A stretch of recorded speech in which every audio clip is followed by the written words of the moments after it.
জামালপুরের যুবক ভাইরা, মুরব্বী বাবারা আমার, এই যে আমরা আল্লাহর প্রশংসা আদায় করলাম, রব্বানা লাকাল হামদু হামদান কাসীরান তাইয়িবান মুবারাকান ফীহি, এই যে আমরা সুন্দর সুন্দর শব্দগুলোর দ্বারা আল্লাহর প্রশংসা আদায় করলাম। মুসনাদে আহমদের বর্ণনা হাদিসের সংখ্যা হলো 18,226 নাম্বার হাদিস। সাহাবায়ে কেরাম রাসূলুল্লাহর সাথে নামাজ আদায় করতেছিলেন। আল্লাহর নবী রুকুতে গেলেন, রুকু থেকে মাথা উঠালেন। বিশ্ব নবী বললেন সামি আল্লাহু লিমান হামিদা। সমস্ত মুক্তাদিরা বলল রব্বানা লাকাল হামদ। কিন্তু একজন সাহাবী ফিসফিস করে বলতে লাগলো হামদান কাসীরান তাইয়িবান মুবারাকান ফি। অতিরিক্ত কিছু প্রশংসা নিজের থেকে বানিয়ে করতেছিল। আর এই প্রশংসাগুলো কার? আল্লাহ। বিশ্বনবী নামাজ আদায় শেষ করে সাহাবায়ে কেরামের দিকে তাকালেন। তাকিয়ে আল্লাহর নবী বললেন মানিল মুতাকাল্লিমু আনিফান, তোমাদের মধ্যে একটু আগে আমি রুকু থেকে মাথা উঠানোর পরে সবাই একটা বাক্য বলেছিল, একজন অতিরিক্ত কিছু বাক্য বলেছিল, হামদান কাসীরান তাইয়িবান মুবারাকান ফীহি। এগুলো কে বলেছেন? কোন সাহাবী হাত তুলে না, কেননা মনে করতেছে কোনো অন্যায় কাজ করে ফেললাম কিনা। আল্লাহর নবী বললেন কে বলেছো বলো, কোনো অন্যায় কাজ হয়নি। একজন সাহাবী হাত উঠিয়ে বলল আনা ইয়া রাসূলুল্লাহ, ওগো নবীজি, ওই আল্লাহর অতিরিক্ত প্রশংসার বাক্যগুলো আমি উচ্চারণ করেছি। আল্লাহর প্রশংসা কেন আদায় করব? ও যুবক ভাই, ও মুরব্বী বাবারা, কেন আল্লাহর প্রশংসা বেশি বেশি আদায় করব? রাসূল তখন বলেন ওই সাহাবীকে, লাকাদ রাআইতু বিদাতান ওয়া 30 মালাকান ইয়াবতাদিরুনাহা আইয়ুহুম ইয়াকতুবুহা আউয়াল। ও আমার সাহাবী, আমি বিশ্বনবী দেখেছি 30 জনের চেয়ে অতিরিক্ত ফেরেশতারা তুমি যে প্রশংসা আদায় করেছো এটার সওয়াব লেখার জন্য প্রতিযোগিতা শুরু করে দিয়েছে। রাসূল বলেন 30-এর চেয়ে অধিক ফেরেশতাদেরকে দেখেছি, তুমি যে প্রশংসা আদায় করেছো এগুলোর সওয়াব কে কার আগে লিখতে পারে? আল্লাহর দরবারে পেশ করতে পারে। জুড়ে বলেন আল্লাহু আকবার। এই জন্য সব সময় আমরা প্রশংসা করব, দিলের মধ্যে শান্তি আসবে। হাই হতাশ করে কোনো লাভ নেই। সমগ্র দুনিয়াবাসী মিলেও যদি আপনার কোনো উপকার করার চেষ্টা করে ততটুকুই করতে পারবে যতটুকু আল্লাহ চাইবে। জুড়ে বলেন ঠিক কিনা? আর যদি সমগ্র দুনিয়ার মানুষ মিলে আপনার ক্ষতি করার চেষ্টা করে কিছুই করতে পারবে না, ততটুকুই হবে যতটুকু আল্লাহ চাইবে। অতএব এই কারণে মানুষের শরণাপন্ন হওয়া যাবে না, কোন দলের শরণাপন্ন হওয়া যাবে না, নেতার শরণাপন্ন হওয়া যাবে না, কোন দুনিয়ার কোন ব্যক্তির গোলামি করা যাবে না। গোলামি জিনার করতে হবে। জুড়ে বলেন তিনি কে? ইবনে মাজাহ শরীফের হাদিস, হাদিসের সংখ্যা হলো 3933 নম্বর হাদিস। আল্লাহর নবী বলেন আল্লাহর একজন বান্দা ইয়া রাব্বি লাকাল হামদু লিজালালি ওয়াজহিক ওয়া আযীমি সুলতানিক, এই শব্দগুলোর দ্বারা আল্লাহর প্রশংসা করার পরে ফেরেশতারা যারা আমলনামায় নেকি লেখে তারা আল্লাহর কাছে চলে গেছে। আল্লাহর কাছে গিয়ে বলতেছে আল্লাহ, আপনার একজন বান্দা এত সুন্দর সুন্দর শব্দ দ্বারা আপনার প্রশংসা করেছে, তার আমলনামায় কি সওয়াব দিব আমরা বুঝতে পারতেছি না, তাই আপনার কাছে চলে এসেছি। আল্লাহ পাক রব্বুল আলামিন সবই জানেন। ইবনে মাজাহ শরীফের বর্ণনা 3933 নম্বর হাদিসের বর্ণনা। আল্লাহ তাআলা সবই জানেন, তারপরেও প্রশ্ন করে ও ফেরেশতারা মাযা ক্বালা আবদি, আমার বান্দা কোন শব্দ দ্বারা আমার প্রশংসা আদায় করেছে বলো। ফেরেশতারা তখন বলে আপনার বান্দারা বলেছে ইয়া রাব্বি লাকাল হামদু লিজালালি ওয়াজহিক ওয়া আযীমি সুলতানিক। যে শব্দগুলো আমরা এখানে পড়েছি, আল্লাহ বলে এই শব্দের সওয়াব লেখার দরকার নেই, বান্দা যেভাবে বলেছে বান্দার আমলনামায় শব্দগুলো উঠিয়ে রাখো, আমি আল্লাহ কুদরতি হাতে বান্দাকে সওয়াব দিয়ে দিব। প্রশংসা সব সময় করব কার? আল্লাহ। যিনি প্রতিদান দান করবেন তিনি কে? আল্লাহ আমাদেরকে বেশি বেশি প্রশংসা আদায় করার তৌফিক দান করে দিন। যুবক ভাইরা, মুরব্বী বাবারা, আজকের এই মাহফিল হলো কোরআনের মাহফিল। যেখানে আমরা এসেছি এই জায়গাটা পুরাটাই হলো জান্নাতের বাগান। সুবহানাল্লাহ। যারা এখানে আসেনি তারা জান্নাতের বাগানে এখনো আসতে পারেনি। প্রশ্ন করবেন, হুজুর দুনিয়াতে আমরা আছি, জান্নাতের বাগান আবার কোথায়? এটা জান্নাতের বাগান আবার কি? জান্নাতে তো মরার পরে, সেই বিচারের পরে, ফয়সালার পরে, তখন তো জান্নাত। কিন্তু তিরমিজির শরীফের হাদিসের বর্ণনা, হাদিসের সংখ্যা হলো 3851 নাম্বার, 3852 নাম্বার। তিরমিজির হাদিসের বর্ণনা, রাসূল বলেন, যখন তোমরা জান্নাতের বাগানের পাশ দিয়ে যাবে, তখন জান্নাতের বাগান থেকে তাজা পাকা ফলগুলো তোমরা সংগ্রহ করে জমা করবে। সুবহানাল্লাহ। সাহাবায়ে কেরাম প্রশ্ন করলেন, ওয়া মা রিয়াজুল জান্নাতি ইয়া রাসূলুল্লাহ, ওগো নবীজি, দুনিয়াতে আমরা বসবাস করতেছি, দুনিয়াতে জান্নাতের বাগান আমরা কোথায় পাবো? রাসূল বলেন, দুনিয়াতে দুইটা জায়গা হলো জান্নাতের বাগান। এক নাম্বার হলো আল মাসাজিদু, দুনিয়াতে যত আল্লাহর ঘর মসজিদ আছে এগুলো জান্নাতের বাগান। দ্বিতীয় নাম্বার হলো হিলাকুদ যিকরি, যেখানে কোরআন হাদিসের আলোচনা হয়, ওই জায়গাগুলোকে জান্নাতের বাগান আল্লাহ বানিয়ে দেয়। এবার সাহাবায়ে কেরাম দ্বিতীয় প্রশ্ন করলেন, ওমার রাতু ইয়া রাসূলুল্লাহ, ওগো নবীজি, জান্নাতের বাগানের পরিচয় আমরা পেয়ে গেলাম, এবার বলেন জান্নাতের বাগানের ফল কি জিনিস? রাসূল বলেন, কোরআন হাদিসের আলোচনার মজলিসে বসে বসে যখন তোমরা সুবহানাল্লাহ বলবে, আলহামদুলিল্লাহ বলবে, আল্লাহু আকবার বলবে, লা ইলাহা ইল্লাল্লাহ বলবে, এগুলো হলো জান্নাতের বাগানের তাজা পাকা ফল। অতএব যারা এসেছে, যারা এই যে সুবহানাল্লাহ, আলহামদুলিল্লাহ, আল্লাহু আকবার বলতেছে, জান্নাতের বাগানে আছে, ফল নিতেছে, যারা আসেনি তাদের কপাল পোড়া। জুড়ে বলেন ঠিক কি? এখনো কপাল, ভাগ্য এখনো সুন্দর হতে পারেনি। অতএব যারা আশপাশে আমরা দাঁড়িয়ে আছি যুবক ভাইরা, আমি অনুরোধ করে বলবো, মুরব্বী বাবারা যারাই আছে, আমরা চলে আসি জান্নাতের বাগানে। এই মাহফিল আর আগামীকালকে আমরা পাবো না। জুড়ে বলেন ঠিক কিনা? যুবক ভাইরা এত পরিশ্রম করে, মেহনত করে আমাদেরকে এত সুন্দর ফুলের বাগান আজকে উপহার দিয়েছে। আমি প্রায় বলি, সমাজের যুবক ভাইদের দ্বারা যে কাজ হয় সেটা অন্য কোনো ব্যক্তির দ্বারা সম্ভব না। জুড়ে বলেন ঠিক কিনা? যুব সমাজ, যেই সমাজের যুব সমাজ ঠিক হয়ে যাবে, আল্লাহর কসম সেই সমাজের সব ঠিক হয়ে যাবে।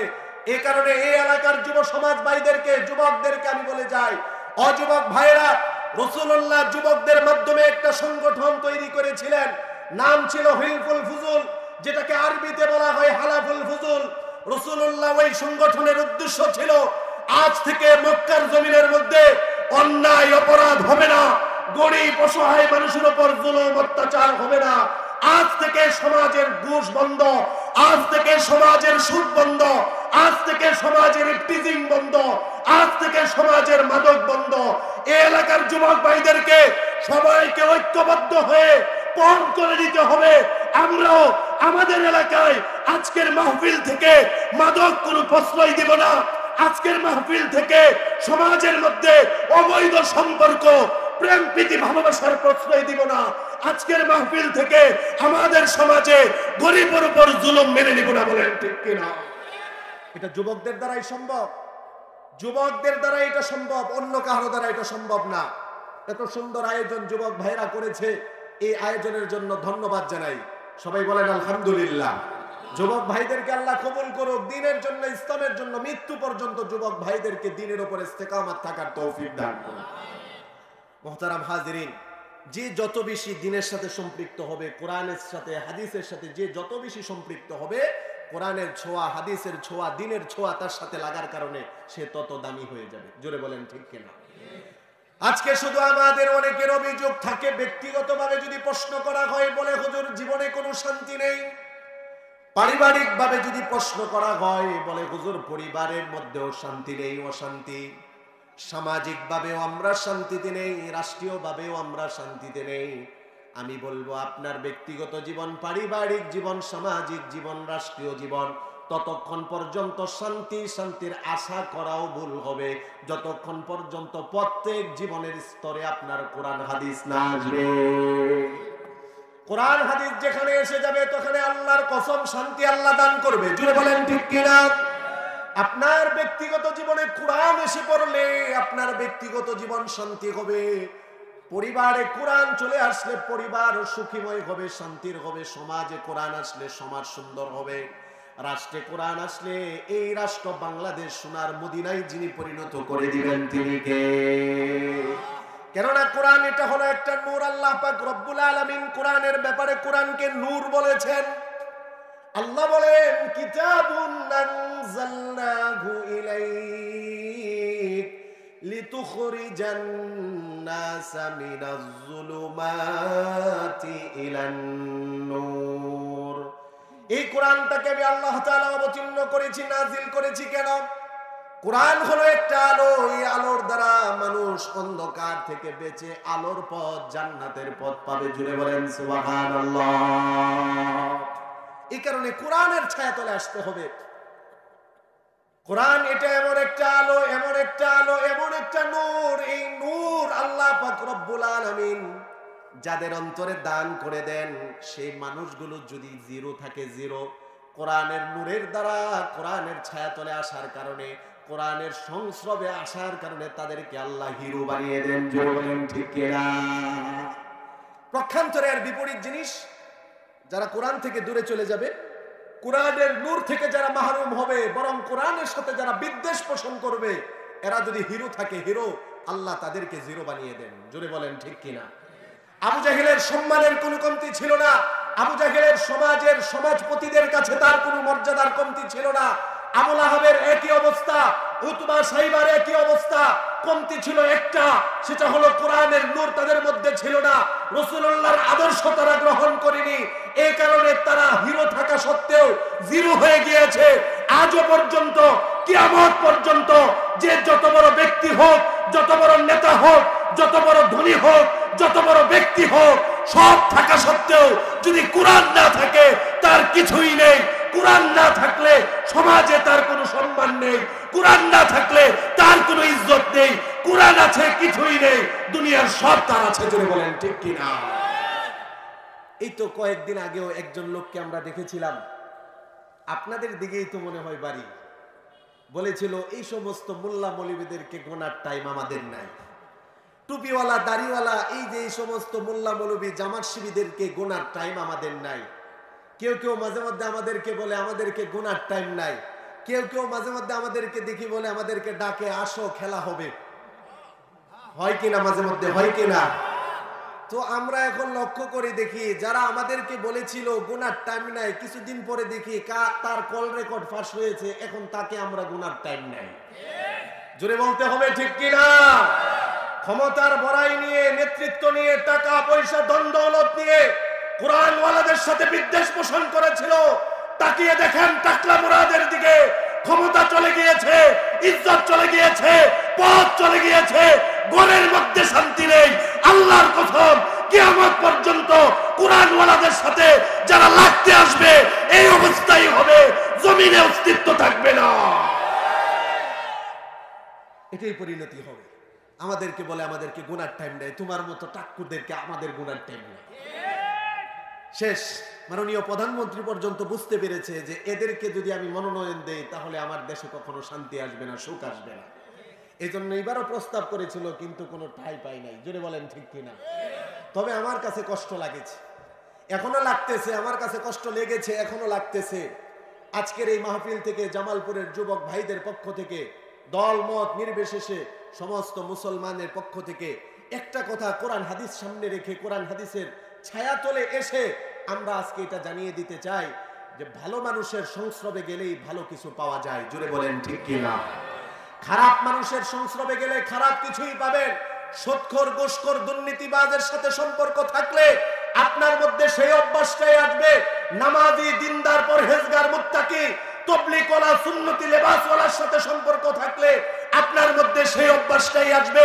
অতএব নেতৃত্ব গ্রহণ করে নিতে হবে খুব সতর্কতার সাথে। কাদেরকে নেতা বানাবো?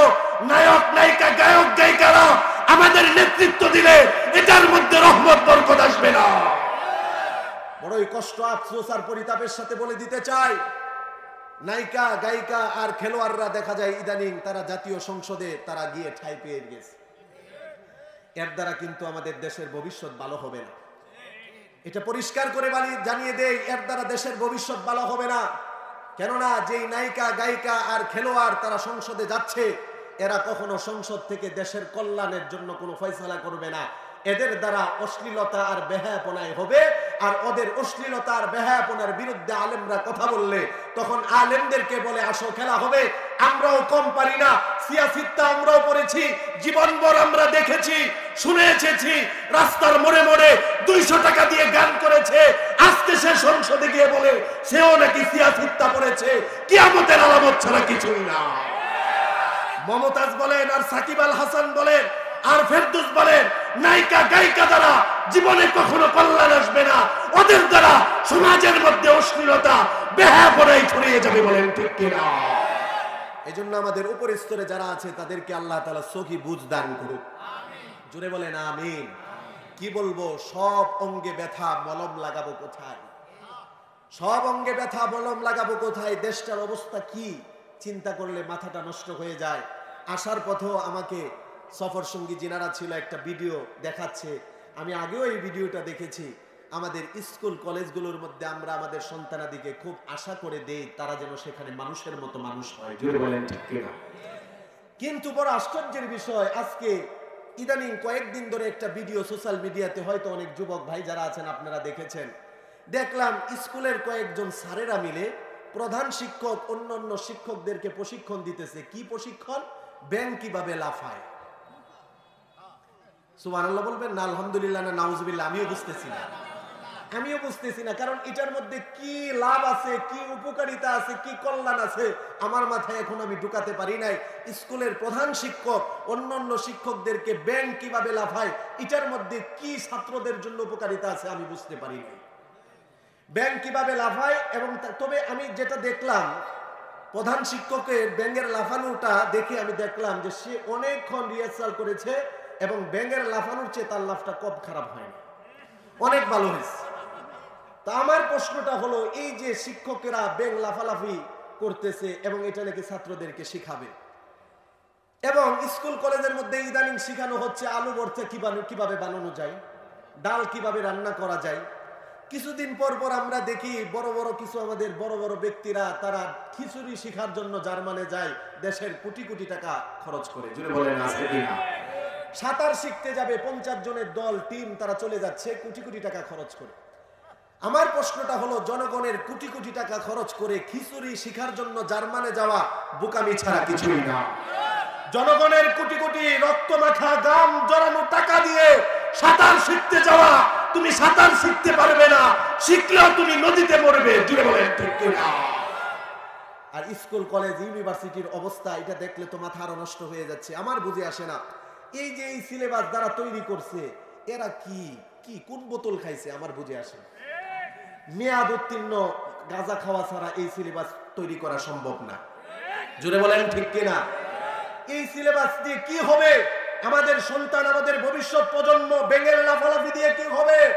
ওদের চরিত্র নষ্ট হয়ে যাচ্ছে, ওরা দিনকে দিন মাদকাসক্ত হচ্ছে, দিনকে দিন ওদের চরিত্র খারাপ হয়ে যাচ্ছে।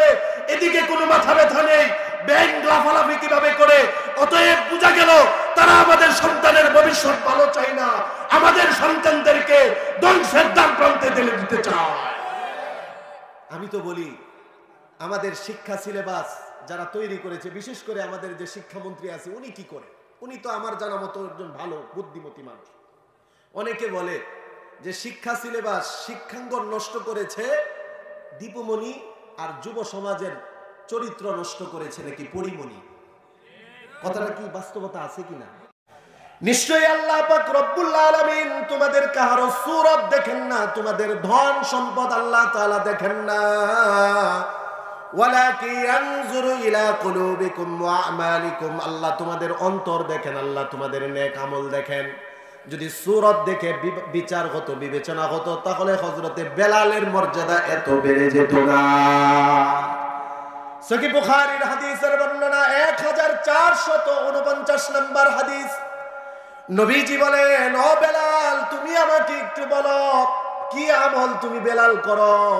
হাদিসনি বিআরজা আমালিন আমিলতাহু ফিল ইসলাম, ও বেলাল কি আমল তুমি করো আমাকে বলো।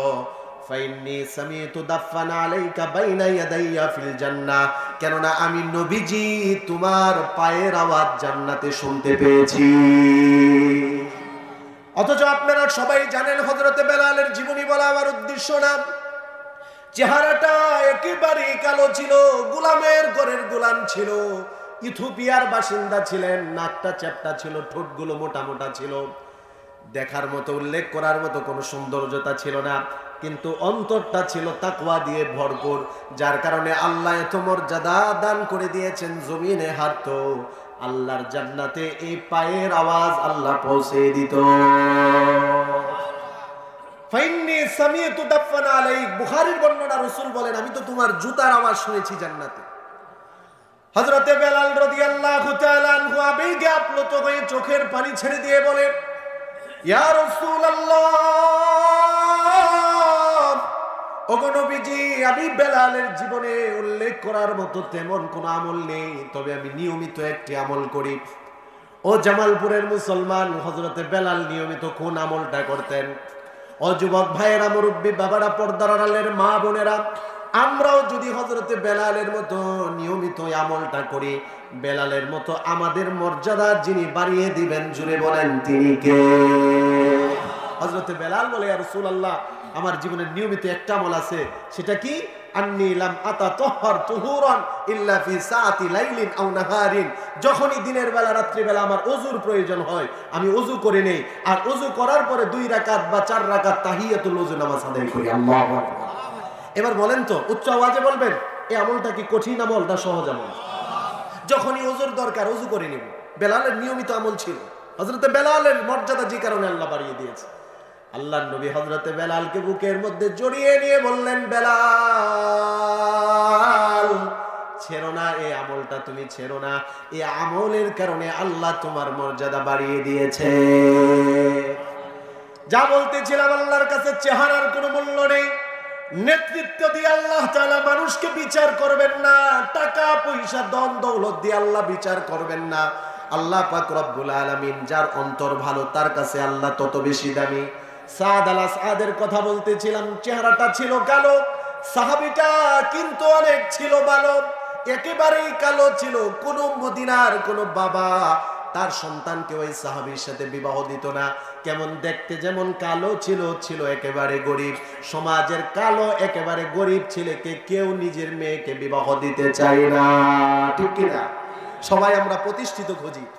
সবার মনের মধ্যে, মেয়েদের বাবাদের মনের মধ্যে একটা আশা থাকে, জামাইটা যদি আমার একটু সরকারি চাকরিজীবী হইতো। কি হইতো তাহলে? সরকারি চাকরিজীবী হইলে কি হয়? অনেক এমন শ্বশুর যাদের সাথে আমি কথা বলেছি, তো সরকারি চাকরিজীবী হলে লাভ কি? ইনকাম যদি একটু কম হয় বেতন, কিন্তু একটু আলগা ইনকাম আছে। অনেক শ্বশুররা বলে মেয়েদের ব্যাপারে, জামাই বিয়ে দিবে, জামাই সরকারি চাকরি করে, আচ্ছা ঠিক আছে, তো বেতন কত? হুজুর বেতন কম হইলো, একটু আলগা ইনকাম আছে। আমি বুঝতে পারলাম না আলগা ইনকাম মানে। তখন আমি চিন্তা করে একটু খোঁজখবর নিয়ে দিলাম যে এটা আলগা ইনকাম না বলে তলের ইনকাম বললে ভালো হতো। জোরে বলেন ঠিক কিনা? কারণ অফিস আদালতে সিসি ক্যামেরা থাকার কারণে এখন আর উপর দিয়ে লেনদেন হয় না। টেবিলের উপর দিয়ে লেনদেন হলে তো সিসি ক্যামেরায় ধরা পড়বে, নিচ দিয়ে আদান প্রদান হয়। আমি বললাম এটাকে আলগা না বলে যদি বলেন তলের ইনকাম, তাহলে বুঝতে সহজ হবে। আপনারা খুঁজে দেখেন, এই যে আলগা ইনকাম, তলের ইনকাম যতই করুক না কেন, লক্ষ লক্ষ কোটি কোটি টাকা সে কামাতে পারে, সংসারে সুখ শান্তি রহমত নেই। জোরে বলেন না কেন? কেননা হারামের মধ্যে কখনো শান্তি নেই, হারামের মধ্যে আছে অশান্তি। জোরে বলেন ঠিক কিনা? অতএব আপনারা খোঁজ নিয়ে দেখেন, যারা জনগণের টাকা পয়সা লুটতারাজ করে, অপরের সম্পদ যারা নেই, অপরের জমিন যারা দখল করে, যদি ওদের ব্যাংক ব্যালেন্স টাকা পয়সা অনেক বেশি, ওদের অন্তরে শান্তি নেই, রাত্রিবেলা ঘুমাতে পারে না, স্ত্রীর সাথে সুসম্পর্ক নেই, সন্তানাদির সাথে ভালো সম্পর্ক নেই। কেন? হারামের মধ্যে আরাম নেই। জুড়ে বলেন ঠিক কিনা? আর একজন রিক্সা চালক সারাদিন রিক্সা চালিয়ে রাত্রিবেলা ইটের উপর মাথা দিয়ে শান্তিতে ঘুম দেয়, তার পাশ দিয়ে গেলে মনে হয় যে কি জানি গাড়ি যাইতেছে। এত নিরাপদে শান্তিতে সে ঘুম দিতে পারে কেন? তারটা হালাল, হালালের মধ্যে শান্তি আছে, হারামের মধ্যে কি নেই? শান্তি নেই। হযরতে সাদ আল আসাদ কালো ছিল, গরিব ছিল, কেউ তাকে বিবাহ দিত না। আল্লাহর নবী বিবাহের ফজিলত বর্ণনা করার পরে হযরতে সাদ আল আসাদ নবীজির কাছে এসে বলল, ইয়া রাসূলুল্লাহ, আপনি বলেছেন আন নিকাহু নিসফুল ঈমান, বিবাহ হলো ঈমানের অর্ধেক। যে ব্যক্তি বিবাহ করলো তার ঈমান অর্ধেক পূর্ণ হয়ে গেল।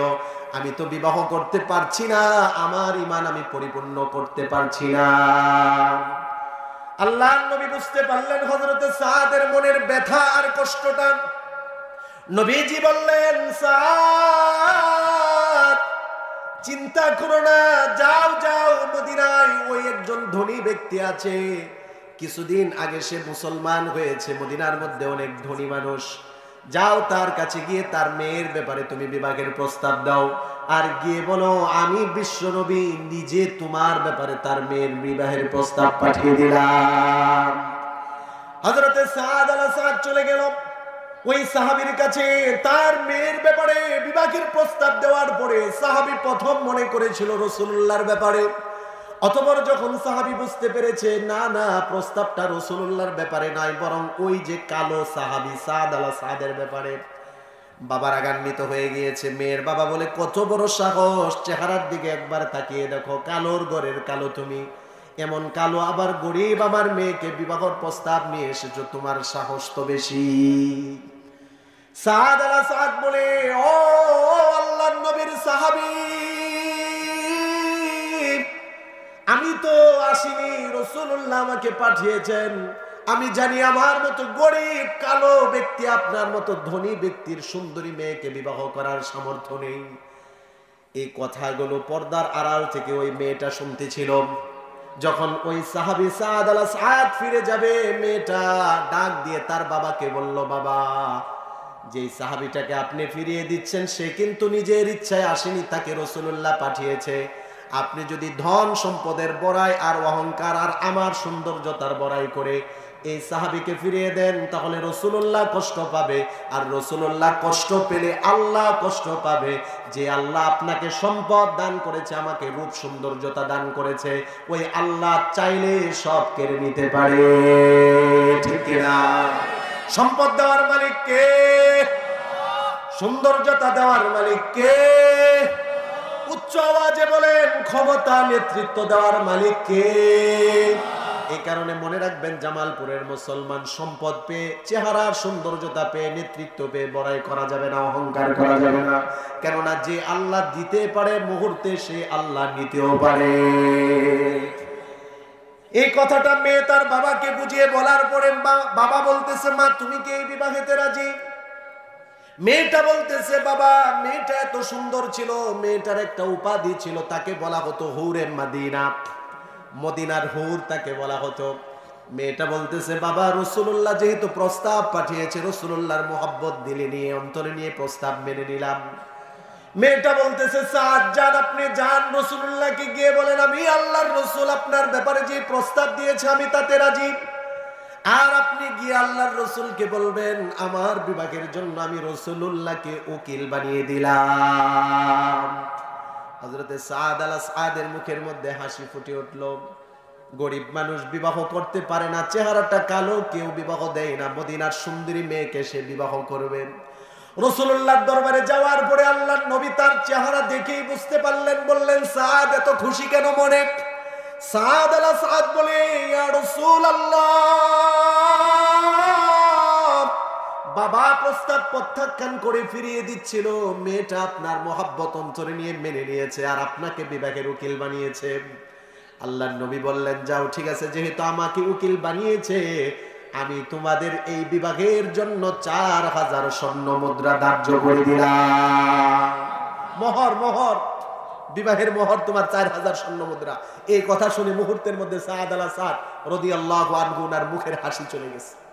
ইয়া রাসূলুল্লাহ, 4 স্বর্ণ মুদ্রা আমার কাছে নাই, আর আপনি আমাকে বলতেছেন 4000 স্বর্ণ মুদ্রা বিবাহের মোহর, তার মানে আমার কপালে হয়তো আর বিয়েই নাই।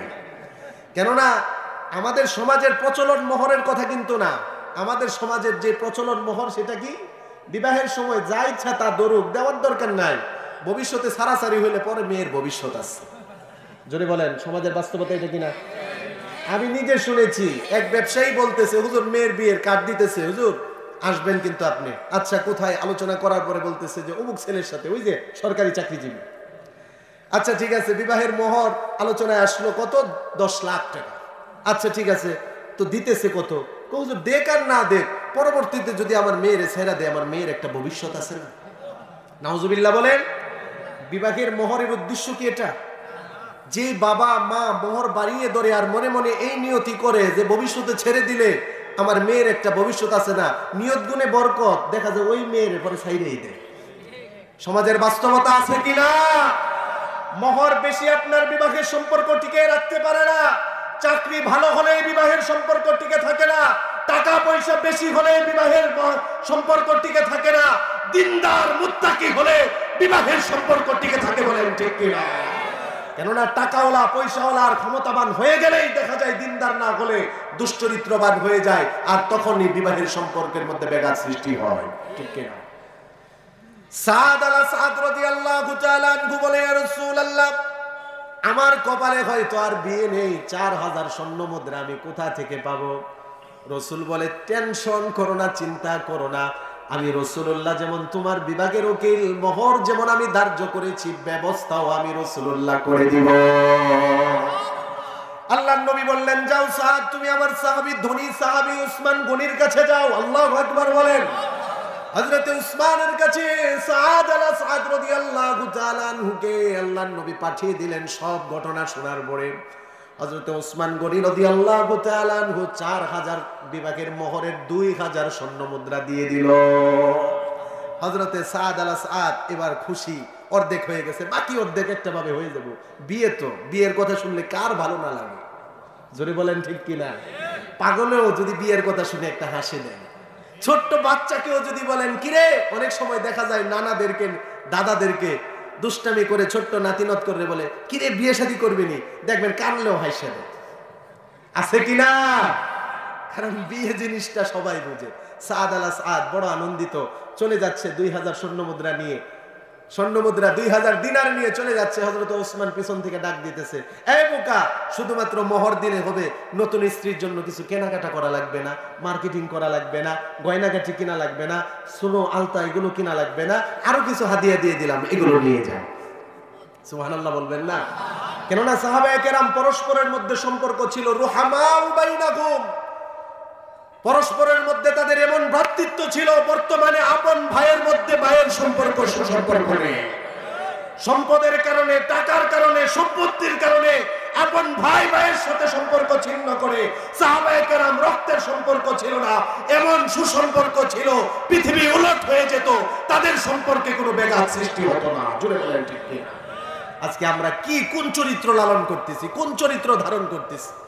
ইহুদি নাসারাদের চরিত্র আমার মধ্যে চলে আসছে। তাদের যেমন আত্মীয়তার সম্পর্ক থাকে না, আমাদেরও এখন দেখা যায় বাবার সাথে ছেলের সম্পর্ক নেই, ভাইয়ের সাথে ভাইয়ের সম্পর্ক নেই, চাচার সাথে ভাতিজার সম্পর্ক নেই।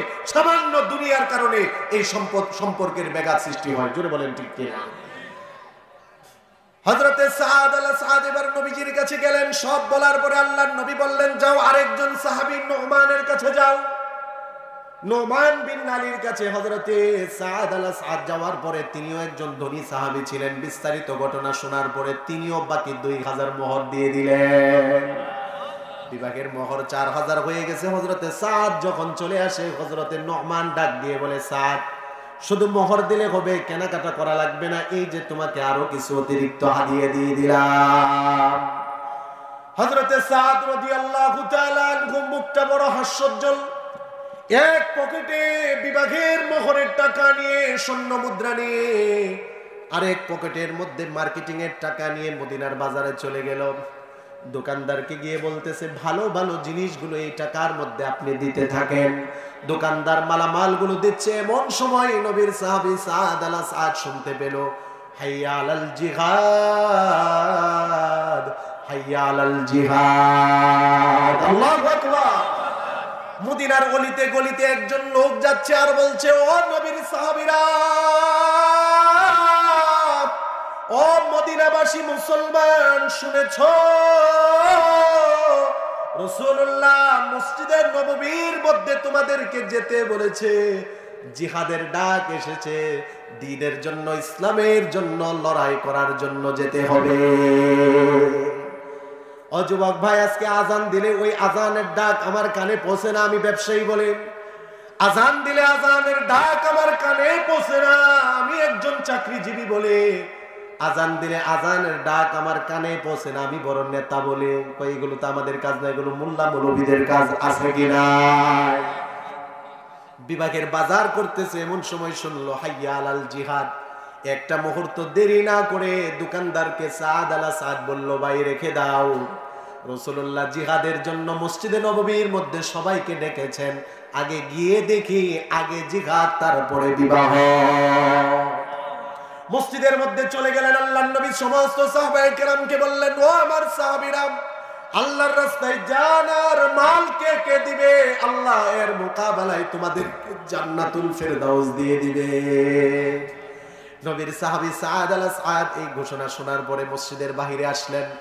আকাশের দিকে তাকিয়ে মনে মনে বলতে লাগলো, ওগো আল্লাহ, আমি তো বিভাগের উদ্দেশ্যই হলো ঈমান পাকাপোক্ত করা, আর ঈমান পাকাপোক্তর দ্বারা উদ্দেশ্য হলো জান্নাতে যাওয়া।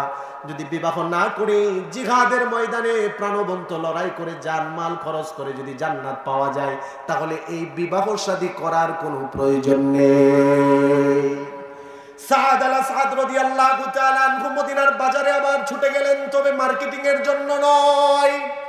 সাদ আল সাদ বিভাগের মোহরের টাকা দিয়ে তেজস্বী একটা ঘোড়া ক্রয় করলেন, আর মার্কেটিং এর টাকা দিয়ে ঢাল তরবারি ক্রয় করলেন। পরের দিন সকালবেলা সাহাবায়ে কেরামকে নিয়ে আল্লাহর রাসূল জিহাদের দিকে যাচ্ছেন, জিহাদের ময়দানে যাচ্ছেন, যুদ্ধের ময়দানে যাচ্ছেন। সবার চেহারা খোলা, সাদ আল সাদ রাদিয়াল্লাহু তাআলা আনহুর মুখটা ঢাকা, কেননা তিনি বুঝতে পেরেছেন রাসূলুল্লাহ যদি ওনাকে দেখে তাহলে জিহাদে নিবে না। মুসলমানরা বলা বলি শুরু করে দিল, এই লোকটাকে, সবার চেহারা খোলা আর তার চেহারাটা মুখটা ঢাকা। কেউ কেউ বলতে লাগলো, সে কি আল্লাহর কোন ফেরেশতা নাকি? কোন মুসলমান বলতে লাগলো, কোন গুপ্তচর কি আমাদের মধ্যে ঢুকে গেছে কিনা? হযরতে আলী রাদিয়াল্লাহু তাআলা আনহু বলতে লাগলো, কেউ তার ব্যাপারে কোনো বিভিন্ন আপত্তি করার কোনো দরকার নেই, কেননা হতে পারে সে ফেরেশতা, হতে পারে কোনো উযরের কারণে তার চেহারা ঢেকে রেখেছে। সাদ আল সাদ চলে গেলেন জিহাদের ময়দানে, কাফেরদের মোকাবেলায়, দ্বীনের জন্য, ইসলামের জন্য মোকাবেলা করতেছেন। প্রাণবন্ত লড়াই করে করে এক পর্যায়ে কাফেরদেরকে জাহান্নামে পৌঁছে দিয়ে নিজে শহীদ হয়ে আল্লাহর জান্নাতের মেহমান হয়ে গেলেন। যুদ্ধের পরে আল্লাহর নবী সাহাবায়ে কেরামকে লাশগুলো জমা করার জন্য বললেন। হঠাৎ করে নবীজি তাকিয়ে দেখলেন, কালো একজন ব্যক্তি, সূর্যের আলো তার চেহারায় পড়তেছে, আর কালো চেহারাটার কালো নেই, নূরে চমকাচ্ছে। আল্লাহর নবী বললেন, এটা কে? আমার সাদ আল সাদ না? সাহাবায়ে কেরাম বললেন, গো নবীজি, হ্যাঁ। আল্লাহর নবী বুঝতে পেরেছেন সাদ আল সাদের লাশটাকে কাছে আনার জন্য নবীজি বলেছেন, নিজের রান মুবারকের উপর হযরতে সাদ আল লাশটাকে রেখেছেন। আল্লাহর নবী সাদ আল সাদের চেহারার দিকে তাকিয়ে কিছুক্ষণ ক্রন্দন করেছেন, এরপরে চেহারাটা আবার ফিরিয়ে নিয়েছেন। আল্লাহর নবী মুস্কি হাসি দিয়ে চেহারাটা ঘুরিয়ে নিয়েছেন, আর একটা বারের জন্য সাদের দিকে রাসূল তাকাননি। নবীজির সাহাবী হযরত আলী প্রশ্ন করলো, ইয়া রাসূলুল্লাহ,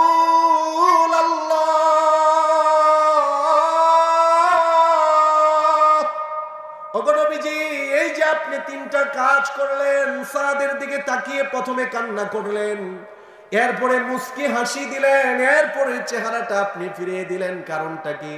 রাসূল বলেন, আমার কান্নার কারণ হলো সে একজন আমার আশিক ছিল, তার মনের মধ্যে বড় ইচ্ছা ছিল বিবাহ করার, কিন্তু বিবাহ আর করতে পারল না। আমার মোহাব্বত, আল্লাহর মোহাব্বত দিলের মধ্যে নিয়ে দুনিয়ার স্বাদ, আল্লাহ সব কিছুকে ছেড়ে দিয়ে কাফেরদের বিরুদ্ধে মোকাবেলা আর লড়াই করতে গিয়ে তার জীবন শহীদ করে দিয়ে আল্লাহর জান্নাতের মেহমান হয়ে গিয়েছে। ও নবীজি, আপনি কেন মুস্কি হাসলেন? এবার নবীজি বলে, ও আমার সাহাবীরা, আমি মুস্কি হেসেছি তার কারণ কি তোমরা জানো? আমার সাহাবী সাদ আল সাদ দুনিয়ার সুন্দরী নারীকে ছেড়ে দিয়েছে জান্নাতের আশায়, জান্নাত থেকে দলে দলে হুরেরা তাকে নেওয়ার জন্য আসতেছে। আমি এই দৃশ্য দেখে মুস্কি হাসি দিয়ে দিয়েছি। এবার আল্লাহর নবীর সাহাবী আলী প্রশ্ন করলেন, ইয়া রাসূলুল্লাহ, চেহারা কেন ঘুরিয়ে নিলেন তার থেকে? এরপরে আর একটা বারের জন্য আপনি তাকিয়ে দেখলেন না? নবীজি বলেন, চেহারা ঘুরিয়ে নিয়েছি তার কারণ কি জানো?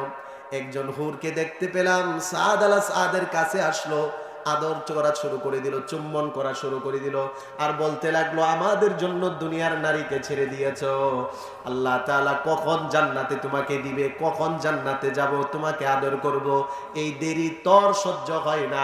একজন হুরকে দেখলাম, তাকে আদর করা শুরু করে দিয়েছে, আমি নবীজি গায়রতের কারণে চেহারা অন্যদিকে ফিরিয়ে নিয়েছি।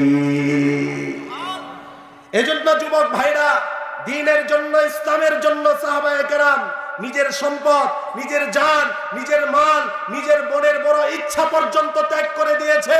আমাদেরকে পণ করতে হবে। আজকের এই মাহফিলের যুব সমাজের পক্ষ থেকে পুরো এলাকার যুবকদেরকে পণ করতে হবে।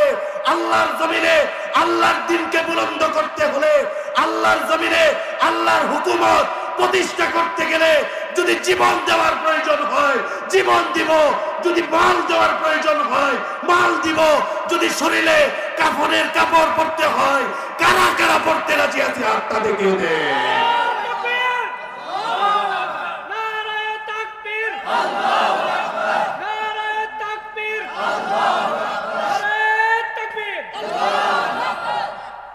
কুরবানি কি ছিল? একজন যুবক সাহাবীর জীবনী বললাম, আর তাদের উদ্দেশ্য কি ছিল?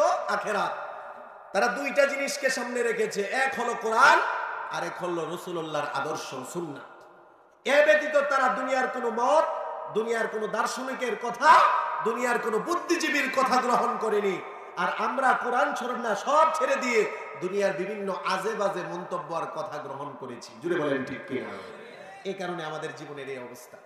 আপনি কোরআনের ছায়াতলে আসেন, কোরআন সুন্নাহর কথাগুলো শুনেন, কোরআন অনুযায়ী আমল করেন, সাজান জীবনকে, আল্লাহ আপনার জীবন সুন্দর করে দিবে। প্রশ্ন করতে পারেন, হুজুর কোরআনের সাথে সম্পৃক্ত থাকলেই তো দেখা যায়, আপনি বলতেছেন সম্মানিত হওয়া যায়। কোথায়? কোরআনের সাথে সম্পৃক্ত থাকার কারণে, কোরআনের হক কথাগুলো বলার কারণে অনেকেই তো নির্যাতিত হয়, নিপীড়িত হয়, নিষ্পেষিত হয়। আজও পর্যন্ত ইতিহাস খুঁজে দেখেন, অনেক অতীতের আমাদের অনেক নবী রাসূল থেকে শুরু হয়েছে, পূর্ববর্তী অনেক বড় বড় উলামায়ে কেরাম থেকেও তাদের জীবনী খুঁজে দেখেন, কোরআন সুন্নাহর কথা বলার কারণে, সত্য কথাগুলো সমাজে বলার কারণে সমাজের কিছু জালেমের পক্ষ থেকে তারা নির্যাতনের শিকার হয়েছে। তাহলে সম্মানিত কিসের হলো? তাহলে কিভাবে কোরআনের সাথে সম্পৃক্ত থাকার কারণে সম্মানিত হলো? আপনারা এটা পরবর্তীতে বুঝবেন। যে বা যারাই ইসলামের কথা বলতে গিয়ে, কোরআনের কথা বলতে গিয়ে, হকের কথা বলতে গিয়ে জালেমের জুলুমের শিকার হয়, আপনি দেখবেন জালেম ধ্বংস হয়ে যায়, মাজলুম কখনো ধ্বংস হয় না।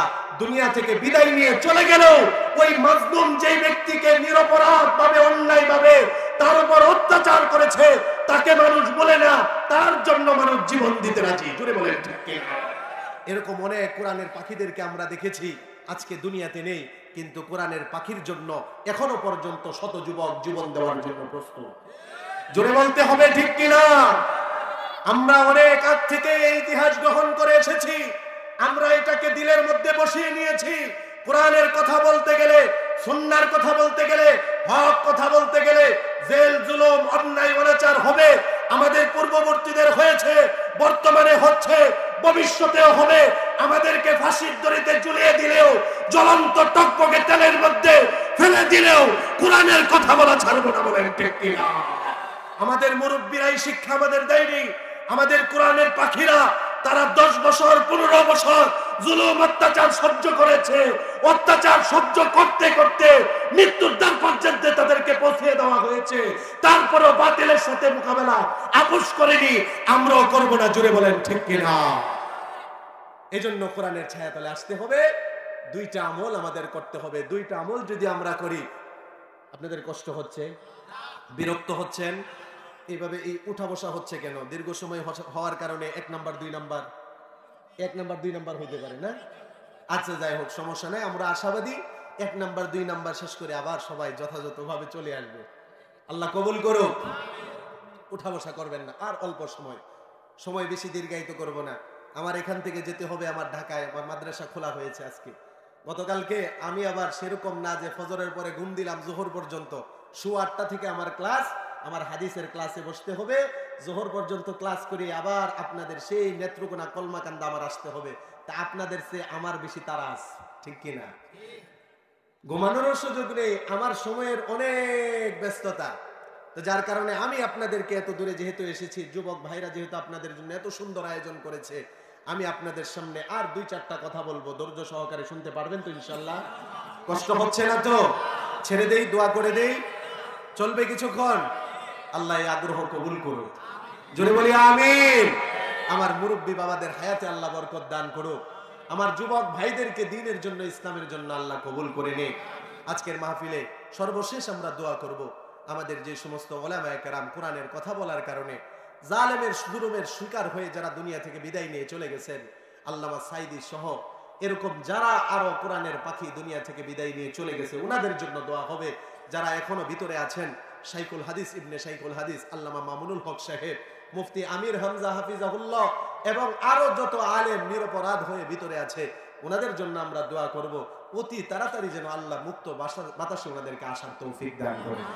মাননীয় প্রধানমন্ত্রীর কাছে আমরা অনুরোধ করব, অনুরোধ আমাদের মুসলমানদের পক্ষ থেকে, আপনি ছেড়ে দেন উলামায়ে কেরামকে, মুক্ত বাতাসে ছেড়ে দেন, মুক্ত আকাশে ছেড়ে দেন। আলেমরা আপনার জন্য দোয়া করবে, আলেমরা মুক্ত বাতাসে এসে এই দেশের জন্য, দেশবাসীর জন্য দোয়া করবে। এই দেশের জন্য কল্যাণ আর রহমত আর বরকত হবে, দেশের দুর্ভিক্ষ আল্লাহ দূর করে দিবে। যদি এর বিপরীত হয়, এখনো যদি এই মাজলুমরা চোখের পানি ঝরিয়ে জেলখানায় বসে বসে বদদুয়া করে, এই বদদুয়া থেকে বাঁচার ক্ষমতা কারণে শেষ হয়ে যাবে, একেবারেই শেষ হয়ে যাবে। অতএব এখনো আল্লাহ সবাইকে বুঝার তৌফিক দান করুন। কেননা মাজলুমের মাঝে আর আল্লাহর মাঝে কোনো পর্দা থাকে? এই যে হুজুর আছেন, উলামায়ে কেরাম আছেন, প্রশ্ন করেন, 3 ব্যক্তির দোয়া আল্লাহ কবুল করে নেন, তার মধ্যে এক ব্যক্তি হলো মাজলুম।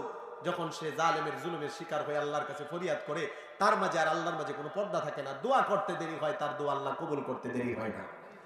এজন্য আমরা শেষ পর্যন্ত থেকে আখিরি মুনাজাত করে দোয়া করে যাব ইনশাআল্লাহ। আমরা তো ইসলামের জন্য, হ্যাঁ বলবো পরে ইনশাআল্লাহ, প্রশ্নের উত্তর দেওয়া হবে ইনশাআল্লাহ। ইসলামের জন্য, দ্বীনের জন্য আমাদের কুরবানি এত বেশি না। আমরা তো দেখা যায় জীবন দেই, হ্যাঁ আমাদের বর্তমান যুব সমাজও জীবন দেয়। তবে কিসের জন্য জীবন দেয় জানেন? বর্তমান যুব সমাজ জীবন দেয় বিভিন্ন খেলোয়াড়দেরকে সাপোর্ট করতে গিয়ে, খেলোয়াড়দের দেশের পতাকা উত্তোলন করতে গিয়ে কারেন্টের শর্ট খেয়ে মরে তারপরে জীবন দেয়। আছে কি না? বন্ধু এক বন্ধু করে আর্জেন্টিনা, আর এক বন্ধু করে ব্রাজিল।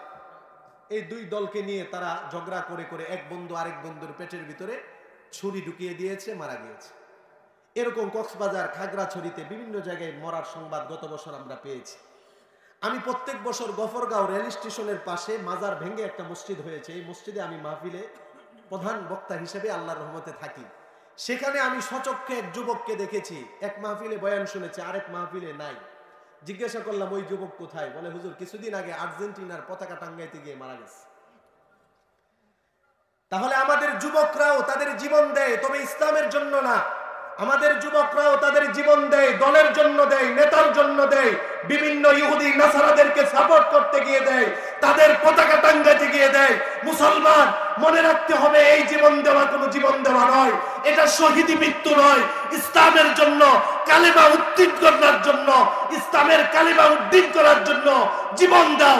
জীবন দিতে দিতে শহীদ হওয়া দেরি হবে না। সুবহানাল্লাহ। আল্লাহর নবী সাহাবায়ে কেরামকে বললেন, ও আমার সাহাবীরা, মুতার যুদ্ধে যেতে হবে। এই যুদ্ধে আল্লাহর রাসূল অংশগ্রহণ করেননি, সাহাবায়ে কেরামকে যুদ্ধে পাঠাবেন। আল্লাহর রাসূল সাহাবায়ে কেরামের মজলিসে বললেন, এই মুতার যুদ্ধের মধ্যে তোমাদের মুসলমানদের সেনা প্রধান হবে যায়েদ বিন হারেসা, আমার পালক পুত্র।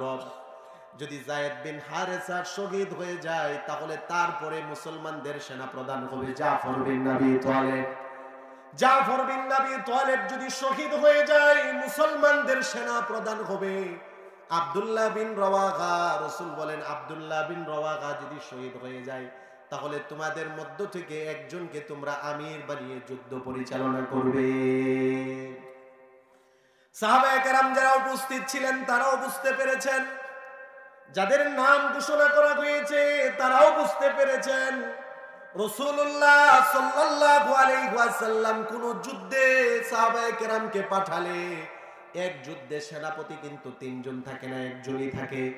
যেহেতু এই যুদ্ধের মধ্যে 3 জন সেনাপতির কথা রাসূল উল্লেখ করেছেন, তার মানে বোঝা গেল এই 3 জনের কেউ এই যুদ্ধ হতে আর ফিরে আসবে না। আল্লাহর নবী বললেন, যাও তোমরা প্রস্তুতি গ্রহণ করো। যার যার বাড়ি থেকে বিদায় নিয়ে চলে আসো। যায়েদ বিন হারেসা রাসূলুল্লাহর পালক পুত্র দাঁড়িয়ে বলে, লাব্বাইকা ইয়া রাসূলুল্লাহ, ওগো নবীজি আমি উপস্থিত, আমি হাজির আছি। আপনি তো আমার বাবা, আপনি তো অনুমতি দিয়ে দিয়েছেন, আর আমার মা আয়েশা পর্দার আড়াল থেকে শুনেছে, অতএব আমি জিহাদে যাওয়ার জন্য প্রস্তুত আছি, আমার আর বিদায় নেওয়া লাগবে না। রাসূলের সাহাবী হযরতে জাফর বিন নবী তালেব বাড়িতে চলে গেলেন। ঘরের মধ্যে ঢুকেন না, ওনার স্ত্রীকে ডাক দিয়ে বলে, ও প্রাণের স্ত্রী, মুতার প্রান্তরে জিহাদের জন্য যেতে হবে। রাসূলুল্লাহ আমাকে দ্বিতীয় নাম্বার সেনাপতি ঘোষণা করেছে, বিদায় দাও। আর কোনোদিন তোমার সাথে আমার দেখা নাও হতে পারে। যদি তোমার কোনো হক আদায় না করে থাকি বা ত্রুটি করে থাকি, তাহলে তুমি ক্ষমা করে দিও। জাফর বিন নবী তালেব এটা বলার পরে তাই স্ত্রী এবার আল্লাহর কাছে ফরিয়াদ করে, আল্লাহ,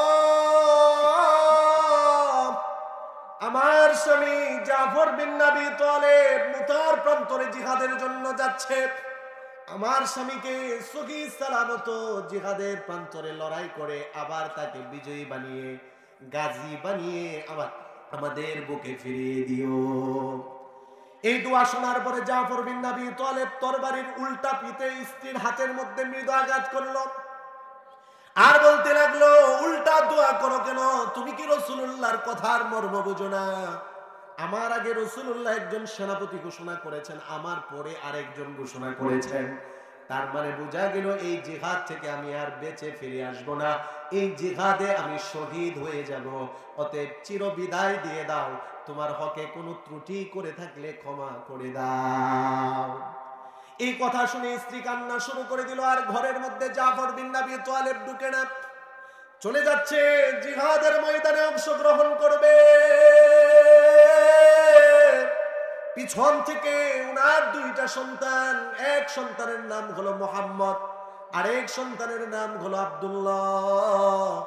8 বছর আর 6 বছরের ছেলে পিছন থেকে আব্বু আব্বু বলে ডাকতেছেন। একটা বারের জন্য জাফর বিন নবী তালেব পিছনের দিকে ফিরে তাকায় না, কেননা যদি পিছনের দিকে ফিরে তাকায় সন্তানাদের মোহাব্বত অন্তরে গালেব হয়ে যাবে, আল্লাহর মোহাব্বত, রাসূলুল্লাহর মোহাব্বত মাগলুব হয়ে যাওয়ার সম্ভাবনা আছে। ছোট্ট ছেলেটা পিছন থেকে কান্না করে বলতে লাগলো, আব্বু যাও যাও, পিছনে না ফিরে তাকাও, তবে আমার জন্য আসার সময় অবশ্যই নতুন জামা কাপড় কিনে আনতে হবে। এই কথাটা শোনার পরে জাফর বিন নবী তালেব চিৎকার করে করে কাঁদে, তারপরেও পিছনের দিকে তাকায় না, কেননা সাহাবায়ে কেরাম নিজের সন্তানাদির চেয়ে বেশি মহব্বত করত আল্লাহ আর রাসূলকে। বলেন ঠিক কিনা? আব্দুল্লাহ বিন রওয়াহার পালা, তিনি নতুন বিবাহ করেছেন, বাসর রাত্রি ছিল না, বিবাহ করেছে, নতুন স্ত্রী ঘরের মধ্যে অপেক্ষায় অপেক্ষমান। বাড়ির সামনে আসার পরে সুমিলিত কণ্ঠে স্ত্রীর মুখে কোরআন তেলাওয়াত শুনতে পেরে ঘর দরজা দিয়ে না ঢুকে বারিন্দার জানালা দিয়ে গেল। জানালার পাশে গিয়ে হযরত আব্দুল্লাহ বিন রওয়াহা বলতে লাগলো, ও প্রাণের স্ত্রী, আমি তোমার স্বামী এসেছি, একটা বারের জন্য তুমি জানালা খুলো। নতুন স্ত্রী বলতে লাগলো, প্রাণের স্বামী, আপনি জানালা দিয়ে কেন এসেছেন? আপনার অপেক্ষায় তো আমি অপেক্ষমান, দরজা খুলে দেই, দরজা দিয়ে আপনি ভিতরে আসেন। আব্দুল্লাহ বিন রওয়াহা বলে, ও আমার প্রাণের স্ত্রী, ভিতরে আসার সময় আমার নেই, রাসূলুল্লাহ মুতার প্রান্তরে আমাদেরকে পাঠাচ্ছেন, আমি 3য় নাম্বার সেনাপতি, আমি যুদ্ধে যাব, তো ভিতরে আসবো না। এবার স্ত্রী বলতেছে, আল্লাহর দোহাই, একটা বারের জন্য আপনি ভিতরে আসেন। আব্দুল্লাহ বিন রওয়াহা বলে, না না, ভিতরে আসলে তুমি আমাকে প্রেম নিবেদন করবে, ওই প্রেম নিবেদন করলে হতে পারে তোমার মোহাব্বত আমার অন্তরের মধ্যে গালেব হয়ে যাবে, এটা হবে না। স্ত্রী বলতেছে, আল্লাহর কসম, প্রেম নিবেদন করব না, শুধুমাত্র আপনার চেহারাটা ভালো করে দেখে নিব, কেননা আপনার চেহারাটা ভালো করে দেখার সময় সুযোগ হয়নি, যাতে করে পরকালে আপনাকে স্বামী হিসাবে গ্রহণ করে নিতে পারি। আব্দুল্লাহ বিন রওয়াহা এটা শুনে বলল, ও আমার প্রাণের স্ত্রী, যদি তোমার এটাই উদ্দেশ্য হয় পরকালে আমাকে স্বামী হিসাবে গ্রহণ করে নেওয়া, তাহলে আমাকে দেখা লাগবে না যে আল্লাহর জন্য, রসুলের জন্য, দ্বীনের জন্য শহীদ হচ্ছি, ওই আল্লাহ আমাদের সাক্ষাৎ করিয়ে দিবে। সুবহানাল্লাহ। জিহাদের ময়দানে চলে গেলেন, প্রাণবন্ত লড়াই করে করে যায়েদ বিন হারেসা শহীদ হয়ে গেলেন। আল্লাহ রসুল দেখতেছিলেন মসজিদে নববীর মধ্যে বসে বসে জাফর বিন আবি তালেব ইসলামের পতাকা উড্ডীন করেছেন। কাফেররা ওনার হাতে আঘাত করেছে, ডান হাত পড়ে গিয়েছে, বাম হাতে ধরেছেন, বাম হাতে আঘাত করেছে, হাতটা কেটে পড়ে গিয়েছে, কল্লা মুখের মধ্যে কামড় দিয়ে ধরেছেন। এক পর্যায়ে কাফেররা জাফর বিন আবি তালেবের কল্লায় আঘাত করে শরীর থেকে, দেহ থেকে মাথাটা আলাদা করে দিয়েছে। আল্লাহর কসম, ইতিহাস সাক্ষী, দেহ থেকে মাথা আলাদা হয়েছে। জাফর বিন আবি তালেব কামড় দিয়ে যে পতাকা ধরেছিল, ওই পতাকা মুখ থেকে ছাড়েনি। আল্লাহু আকবার।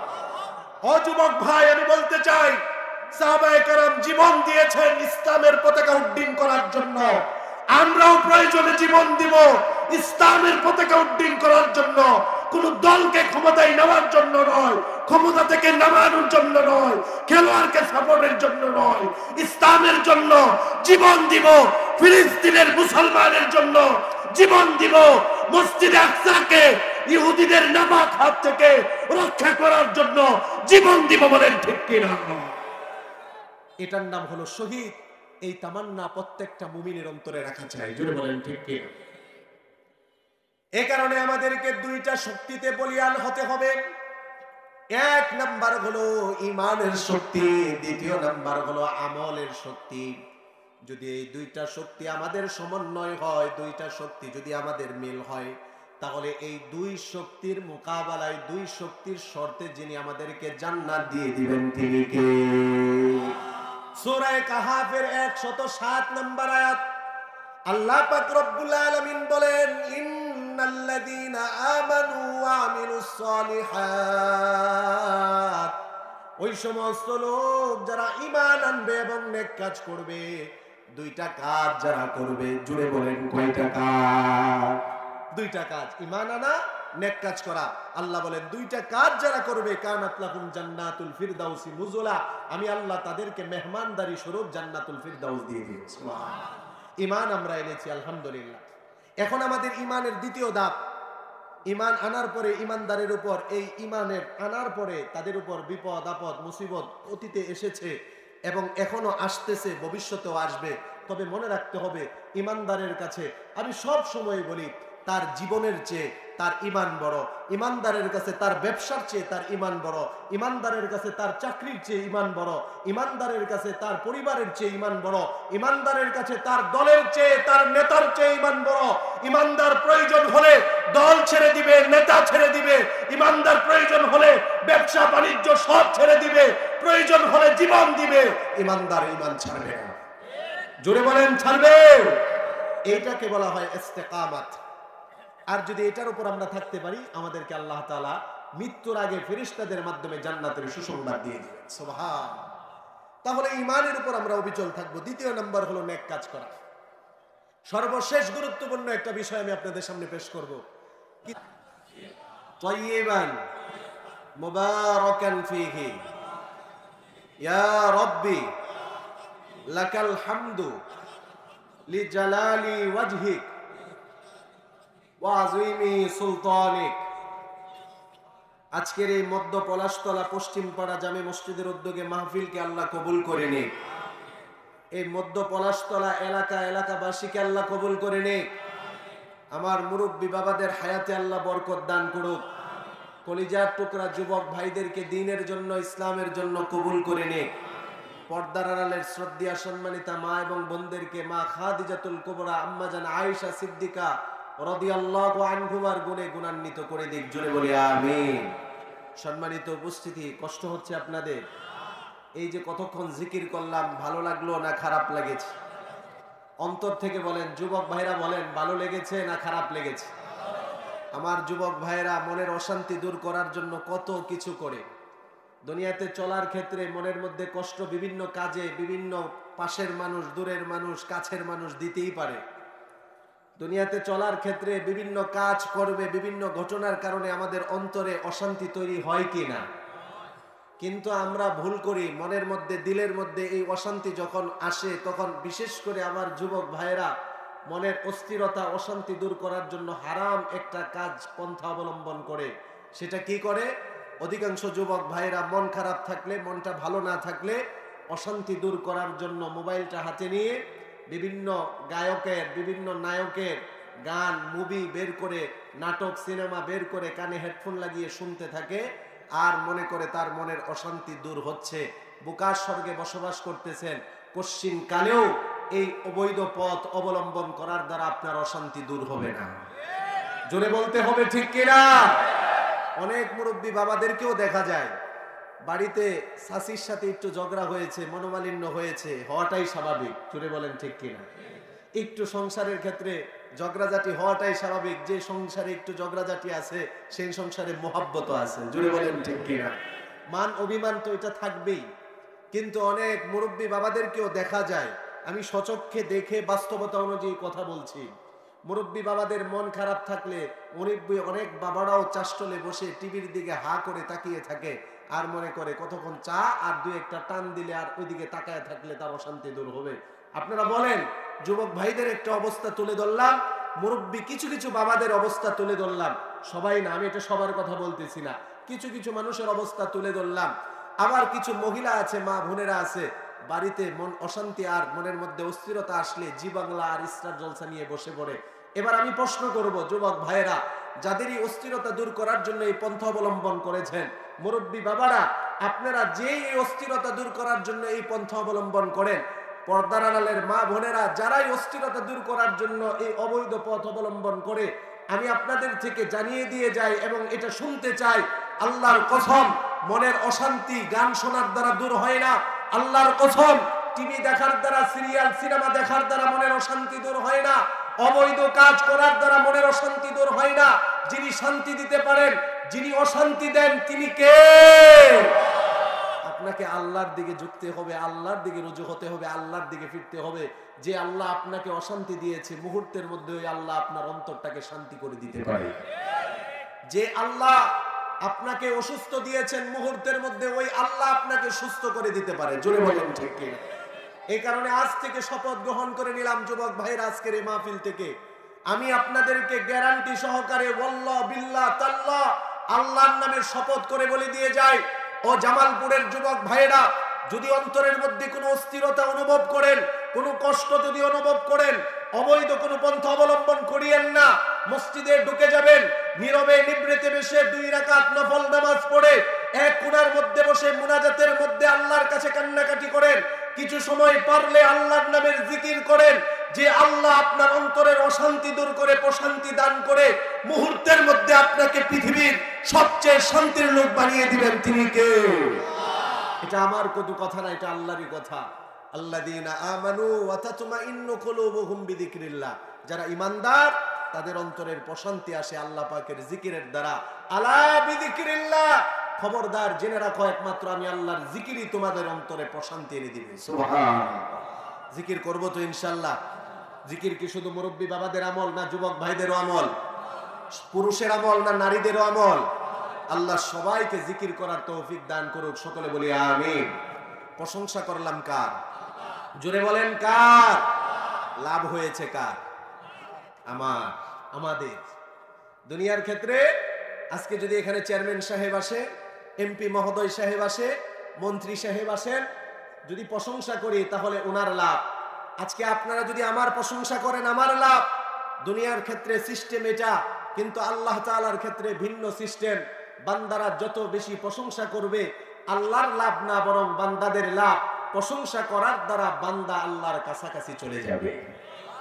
এজন্য মনে রাখতে হবে, ও যুবক ভাইরা, এই জবান দিয়েছেন কে? জবানে শক্তি দিয়েছেন কে? যেই জবান আল্লাহ দিয়েছেন, যেই জবানের শক্তি আল্লাহ দিয়েছেন, যেই দেহে শক্তি আল্লাহ দিয়েছেন, যেই যৌবনকালের যৌবনের শক্তি আল্লাহ দিয়েছেন, আজ থেকে পণ করে নেন। কোন দলের চাটামি নয়, নেতামি নয়, কোন দলের সাথে আর সম্পৃক্ত হয়ে নিজের জীবনকে নষ্ট করব না। নেতার পিছনে স্লোগান দিয়ে জবানের শক্তি ব্যয় করব না। কোন ব্যক্তির নামের স্লোগানে নিজের শক্তি ব্যয় করব না। যতদিন বেঁচে থাকবো, যে আল্লাহ দেহ দিয়েছে, যে আল্লাহ জবান দিয়েছেন, যে আল্লাহ জবানে শক্তি দিয়েছেন, প্রশংসা চলবে একজনের। জুড়ে বলেন তিনি কে? নারে তাকবীর। হয় নাই তো? জুড়ে বলতে হবে নারে তাকবীর। দিন ইসলাম, দিন ইসলাম, আল কোরআনের আলো গড়ে গড়ে জালো। আল্লাহ সবাইকে কবুল করুক। জুড়ে বলি আমিন। মনে থাকবে তো? যতদিন জীবন আছে, যতদিন হায়াত আছে, যতদিন জবান আছে, জবানে শক্তি আছে, প্রশংসা একজনের। তিনি কে? সুখে দুঃখে সর্ব অবস্থায় আল্লাহর প্রশংসা করব। দেখেন আমাদের এখন প্রবণতা হয়ে গিয়েছে কি, প্রশংসা আমরা করি না। আমরা প্রশংসা করব কিভাবে? আমরা তো প্রশংসার কাজও করি না। দুনিয়ার ক্ষেত্রে প্রতিযোগিতা আমরা শুরু করে দিয়েছি। অথচ রাসূল প্রায় ১৫০০ বছর আগেই বলেছেন, দুনিয়ার দিকে যদি তুমি কাহারো দিকে লক্ষ্য করতে হয়, তোমার থেকে নিচু মানের ব্যক্তির দিকে লক্ষ্য করো। আখিরাতের দিকে যদি কারো দিকে তাকাতে হয়, তোমার থেকে উঁচু মানের ব্যক্তির দিকে তাকাও। আমাদের সিস্টেম পরিবর্তন হয়ে গিয়েছে। দুনিয়ার ক্ষেত্রে আমরা আমার থেকে উঁচু মানের ব্যক্তির দিকে তাকাই। আমার একটা বাড়ি আছে, আমি তার দিকে তাকাই যার দুইটা বাড়ি। আমার একটা দোকান আছে, আমি তার দিকে তাকাই যার দুইটা দোকান। আমি মেম্বার হয়েছি, আমি চেয়ারম্যানের দিকে তাকিয়ে থাকি, চেয়ারম্যান এমপি সাহেবের দিকে তাকিয়ে থাকে, এমপি সাহেব মন্ত্রী সাহেবের দিকে তাকিয়ে থাকে। যার কারণে কারো আর প্রশংসা আসে না। দুনিয়ার দিকে তাকাতে হলে নিচু ব্যক্তির দিকে তাকাতে হবে, তাহলে প্রশংসা আসবে কার? জোরে বলেন কার? শেখ সাদি রহমতুল্লাহ আলাইহি, জিনার নামের কসিদা আমরা পড়েছি, বালাগাল উলা বিকামালিহি কাশাফাদ দুজা বিজামালিহি হাসুনাত জামিউ খিসালিহি সাল্লু আলাইহি ওয়া আলিহি। এই কসিদা শেখ সাদি রহমতুল্লাহ আলাইহি লিখেছেন। আধ্যাত্মিক কবি, পারস্যের কবি আল্লামা শেখ সাদি রহমতুল্লাহ আলাইহি কসিদা লিখে পুরা বিশ্বব্যাপী পরিচিতি লাভ করেছে। আল্লাহু আকবার। আল্লামা শেখ সাদি রহমতুল্লাহ আলাইহি জীবনের শেষ প্রান্তে এসে তিনি কিছুটা অভাব অনটনের মধ্যে পড়ে গেলেন। বাহিরে বের হওয়ার জন্য জুতা পরিধান করবেন, কিন্তু ওনার কোনো পায়ে জুতা ছিল না। ক্রয় করার মতো জুতা ক্রয় করার মতো সামর্থ্য ওনার ছিল না। মনের মধ্যে কিছুটা ব্যথার যন্ত্রণা নিয়ে তিনি বাহিরে হাঁটতেছেন। নাহারে কত মানুষকে আল্লাহ কত সম্পদ দান করেছেন, কিন্তু আল্লাহ পাক রব্বুল আলামিন আমাকে পরীক্ষা করতেছেন। মুসিবতের মধ্যে আছি, অভাব অনটনের মধ্যে আছি। কিছুক্ষণ পরে শেখ সাদি রহমাতুল্লাহ আলাইহি দেখতে পেলেন একজন ভিক্ষুক এসে ওনার কাছে হাত পাতলো। তিনি তাকিয়ে দেখলেন ওই ভিক্ষুকের দুইটা পাই নেই। আল্লামা শেখ সাদি রহমাতুল্লাহ আলাইহি এবার আল্লাহর প্রশংসা আদায় শুরু করে দিলেন। আলহামদুলিল্লাহ, আলহামদুলিল্লাহ, আলহামদুলিল্লাহ। ওগো আল্লাহ, আমি ভুল করেছিলাম, আমার চিন্তা ভাবনার মধ্যে ভুল চলে এসেছিল। আপনার নিয়ামতের শুকরিয়া আদায় করতেছি আল্লাহ। আপনি আমাকে দুইটা পাও দিয়েছেন, জুতা না হয়ে কেনার তৌফিক আমার নাই হয়। এই যে ভিক্ষুক, এই ভিক্ষুককে তো দুইটা পাও আপনি দান করেননি। এজন্য জামালপুরের মুরব্বী বাবারা, যুবক ভাইরা আমার, পর্দার আড়ালের মা বোনেরা আমার, দুনিয়ার দিক দিয়ে তাকাতে হলে নিচু মানের ব্যক্তির দিকে তাকাতে হবে। আপনাকে আল্লাহ একটা বাড়ি, একটা গাড়ি, একটা দোকান দান করেছে। আপনি দুই বাড়িওয়ালা, গাড়িওয়ালা আর দোকানদারওয়ালার দিকে তাকানো যাবে না। যদি নিচে ব্যক্তির দিকে তাকান, তাহলে যিনি আপনার অন্তরে অশান্তি দূর করে প্রশান্তি এবং প্রশংসার শক্তি দিয়ে দিবেন, তিনি কে? অস্থিরতা আর আপনার মধ্যে থাকবে না। আমাদের জীবনের হাই হতাশের পর আরেকটা কারণ হলো আমরা নিয়ামতের শুকরিয়া আদায় করি না। যে ব্যক্তি পায়ে হেঁটে রাস্তা দিয়ে যায়, সেই ব্যক্তি যখন দেখে একজন সাইকেল চালক সাইকেল চালিয়ে চালিয়ে যায়, তার দিকে দেখে দেখে আফসোস করে, আরে যদি আমার একটা সাইকেল থাকতো আমি ওইরকম পেট্রোল মারতাম। সাইকেল চালক যখন রাস্তা দিয়ে যায়, হুন্ডা ওয়ালাকে দেখে আফসোস করে, আমার যদি একটা হুন্ডা থাকতো তাহলে পেট্রোল দেওয়ার দরকার হতো না, শুধুমাত্র পিকআপ দিতাম আর উড়ে উড়ে এলাকার মধ্যে চলে বেড়াতাম। হুন্ডার ওয়ালাকে যদি প্রশ্ন করেন তোমার কি কোনো চাহিদা আছে কিনা, হুন্ডাওয়ালারা বলবে আমার বড় চাহিদা, একটা ভালো গাড়ি হলো, চার চাকা একটা গাড়ি হলে রোদ্রের আলো থেকে এবং বৃষ্টি থেকে বেঁচে যেতাম। আর যত দামি গাড়ি হোক, যদি গাড়িওয়ালাকে প্রশ্ন করেন আপনার কোনো চাহিদা আছে কিনা, ওই জমিনে চড়ার আর চাহিদা নেই, উপরে চড়ার চাহিদা আছে, বলেন ঠিক কিনা? মানুষের চাহিদার কোনো শেষ নেই, এই কারণেই মানুষের ভিতর থেকে শুকরিয়া আসে না। আর রাসূল বলেন এই চাহিদা মানুষের পূরণ হবে না। লাউ আন্না লিকুল্লি ইবনি আদম ওয়াদিয়াম মিন যাহাব, প্রত্যেকটা আদম সন্তানের যদি একটা করে স্বর্ণের পাহাড় হয়, লা হাব্বা ইয়াকুনা ওয়াদিয়ান, তারপরেও মানুষের হৃদয় ভরবে না, সে চাইবে আরেকটা স্বর্ণের পাহাড় কিভাবে হয়। জুড়ে বলেন ঠিক কিনা? এই কারণেই দেখা যায় টাকা পয়সা ব্যাংক ব্যালেন্সের কোনো কমতি নেই, কিন্তু সমাজের কিন্তু দুশ্চরিত্রবান নেতা, এত টাকা পয়সা সম্পদ থাকা সত্ত্বেও মন ভরে না, নিজে চলে পরিবার চলতে পারবে, আত্মীয় স্বজন চলতে পারবে, কয়েক পুরুষ চলে যাবে, তারপরে এদের শুকরিয়া নেই। গরিব অসহায় মানুষের তেল ডাল চুরি করে এদের অন্তর ভরবে না, বলেন ঠিক কিনা? চুরি নাই নাকি? করোনার মধ্যে দেখেছি আমরা, সরকারের পক্ষ থেকে গরিব অসহায় মানুষকে দেওয়া হয়েছে তেল ডাল চাল, আর সমাজের কিছু অভাবের চোর না স্বভাবের চোর। আমি বলি আমার বয়ানে প্রায় আমি বলি চোর দুই প্রকার, এক হলো অভাবের চোর, কিছু চোর আছে অভাবে পড়ে চুরি করে, আর কিছু চোর আছে স্বভাবের চোর, ওদের কোনো অভাব নেই। যেমন আগে ছোট ছোট চোর ছিল, মুরগি চোর, ডিম চোর, গাছের ফল চোর, মসজিদের সামনে থেকে জুতা চোর, যদি বলেন ছিল কি না? এখন আপনি দেখবেন এত বড় কিছু, এত এত ওই চোরগুলোর এত প্রবণতা নেই। এখন আর মানুষের গাছের ফল চুরি করে না, এখন মানুষের মুরগিও চুরি করে না, ডিমও চুরি করে না, মসজিদের সামনে থেকে তেমন জুতাও আর আগের মতো চুরি হয় না। চিন্তা করে দেখেন দেশ ভালো হয়ে গেছে, চোর সব ভালো হয়ে গেছে, বিষয়টা এটা না। বরং গভীরভাবে চিন্তা করে দেখেন, ছোট চোর নেই, বড় চোরের অভাব নেই, ঠিক কিনা? আমি তো বলি আমাদের কাছে ডিম চোর ভালো ছিল, মুরগি চোর ভালো ছিল, কলা চোর ভালো ছিল, মসজিদের সামনে থেকে জুতা চোর চুরি করে নিয়ে যেত, এই চোরগুলো ভালো ছিল। কিন্তু এখন তো সমাজের শিক্ষিত নামক কিছু চোর, যারা অভাবের না, যারা স্বভাবের চোর, কলামের এক খুঁচায় কোটি কোটি দেশের টাকা বাহিরে পাচার করে দেশের মধ্যে অভাব সৃষ্টি করে, এরাই হলো সবচেয়ে নিকৃষ্ট চোর। এই চোরগুলোকে শায়েস্তা করতে হবে, তাহলে দেশের মধ্যে সুখ আসবে, শান্তি আসবে, জুড়ে বলেন ঠিক কিনা? তাহলে কি বলতেছিলাম, যে মানুষের হৃদয় ভরবে না, একটা স্বর্ণের পাহাড় থাকলেও সে দাবি করবে আরেকটা কিভাবে হয়, এই জন্যই শুকরিয়া আসে না। কিন্তু মুসলমান, যদি আমি এই অভ্যাসটা নিজের মধ্যে আনতে পারি, সব সময় প্রশংসা আদায় করি আল্লাহ, তাহলে যিনি খুশি হবেন, জুড়ে বলেন তিনি কে? আল্লাহ। কিছু নেক আমল করা, জুড়ে বলেন কি?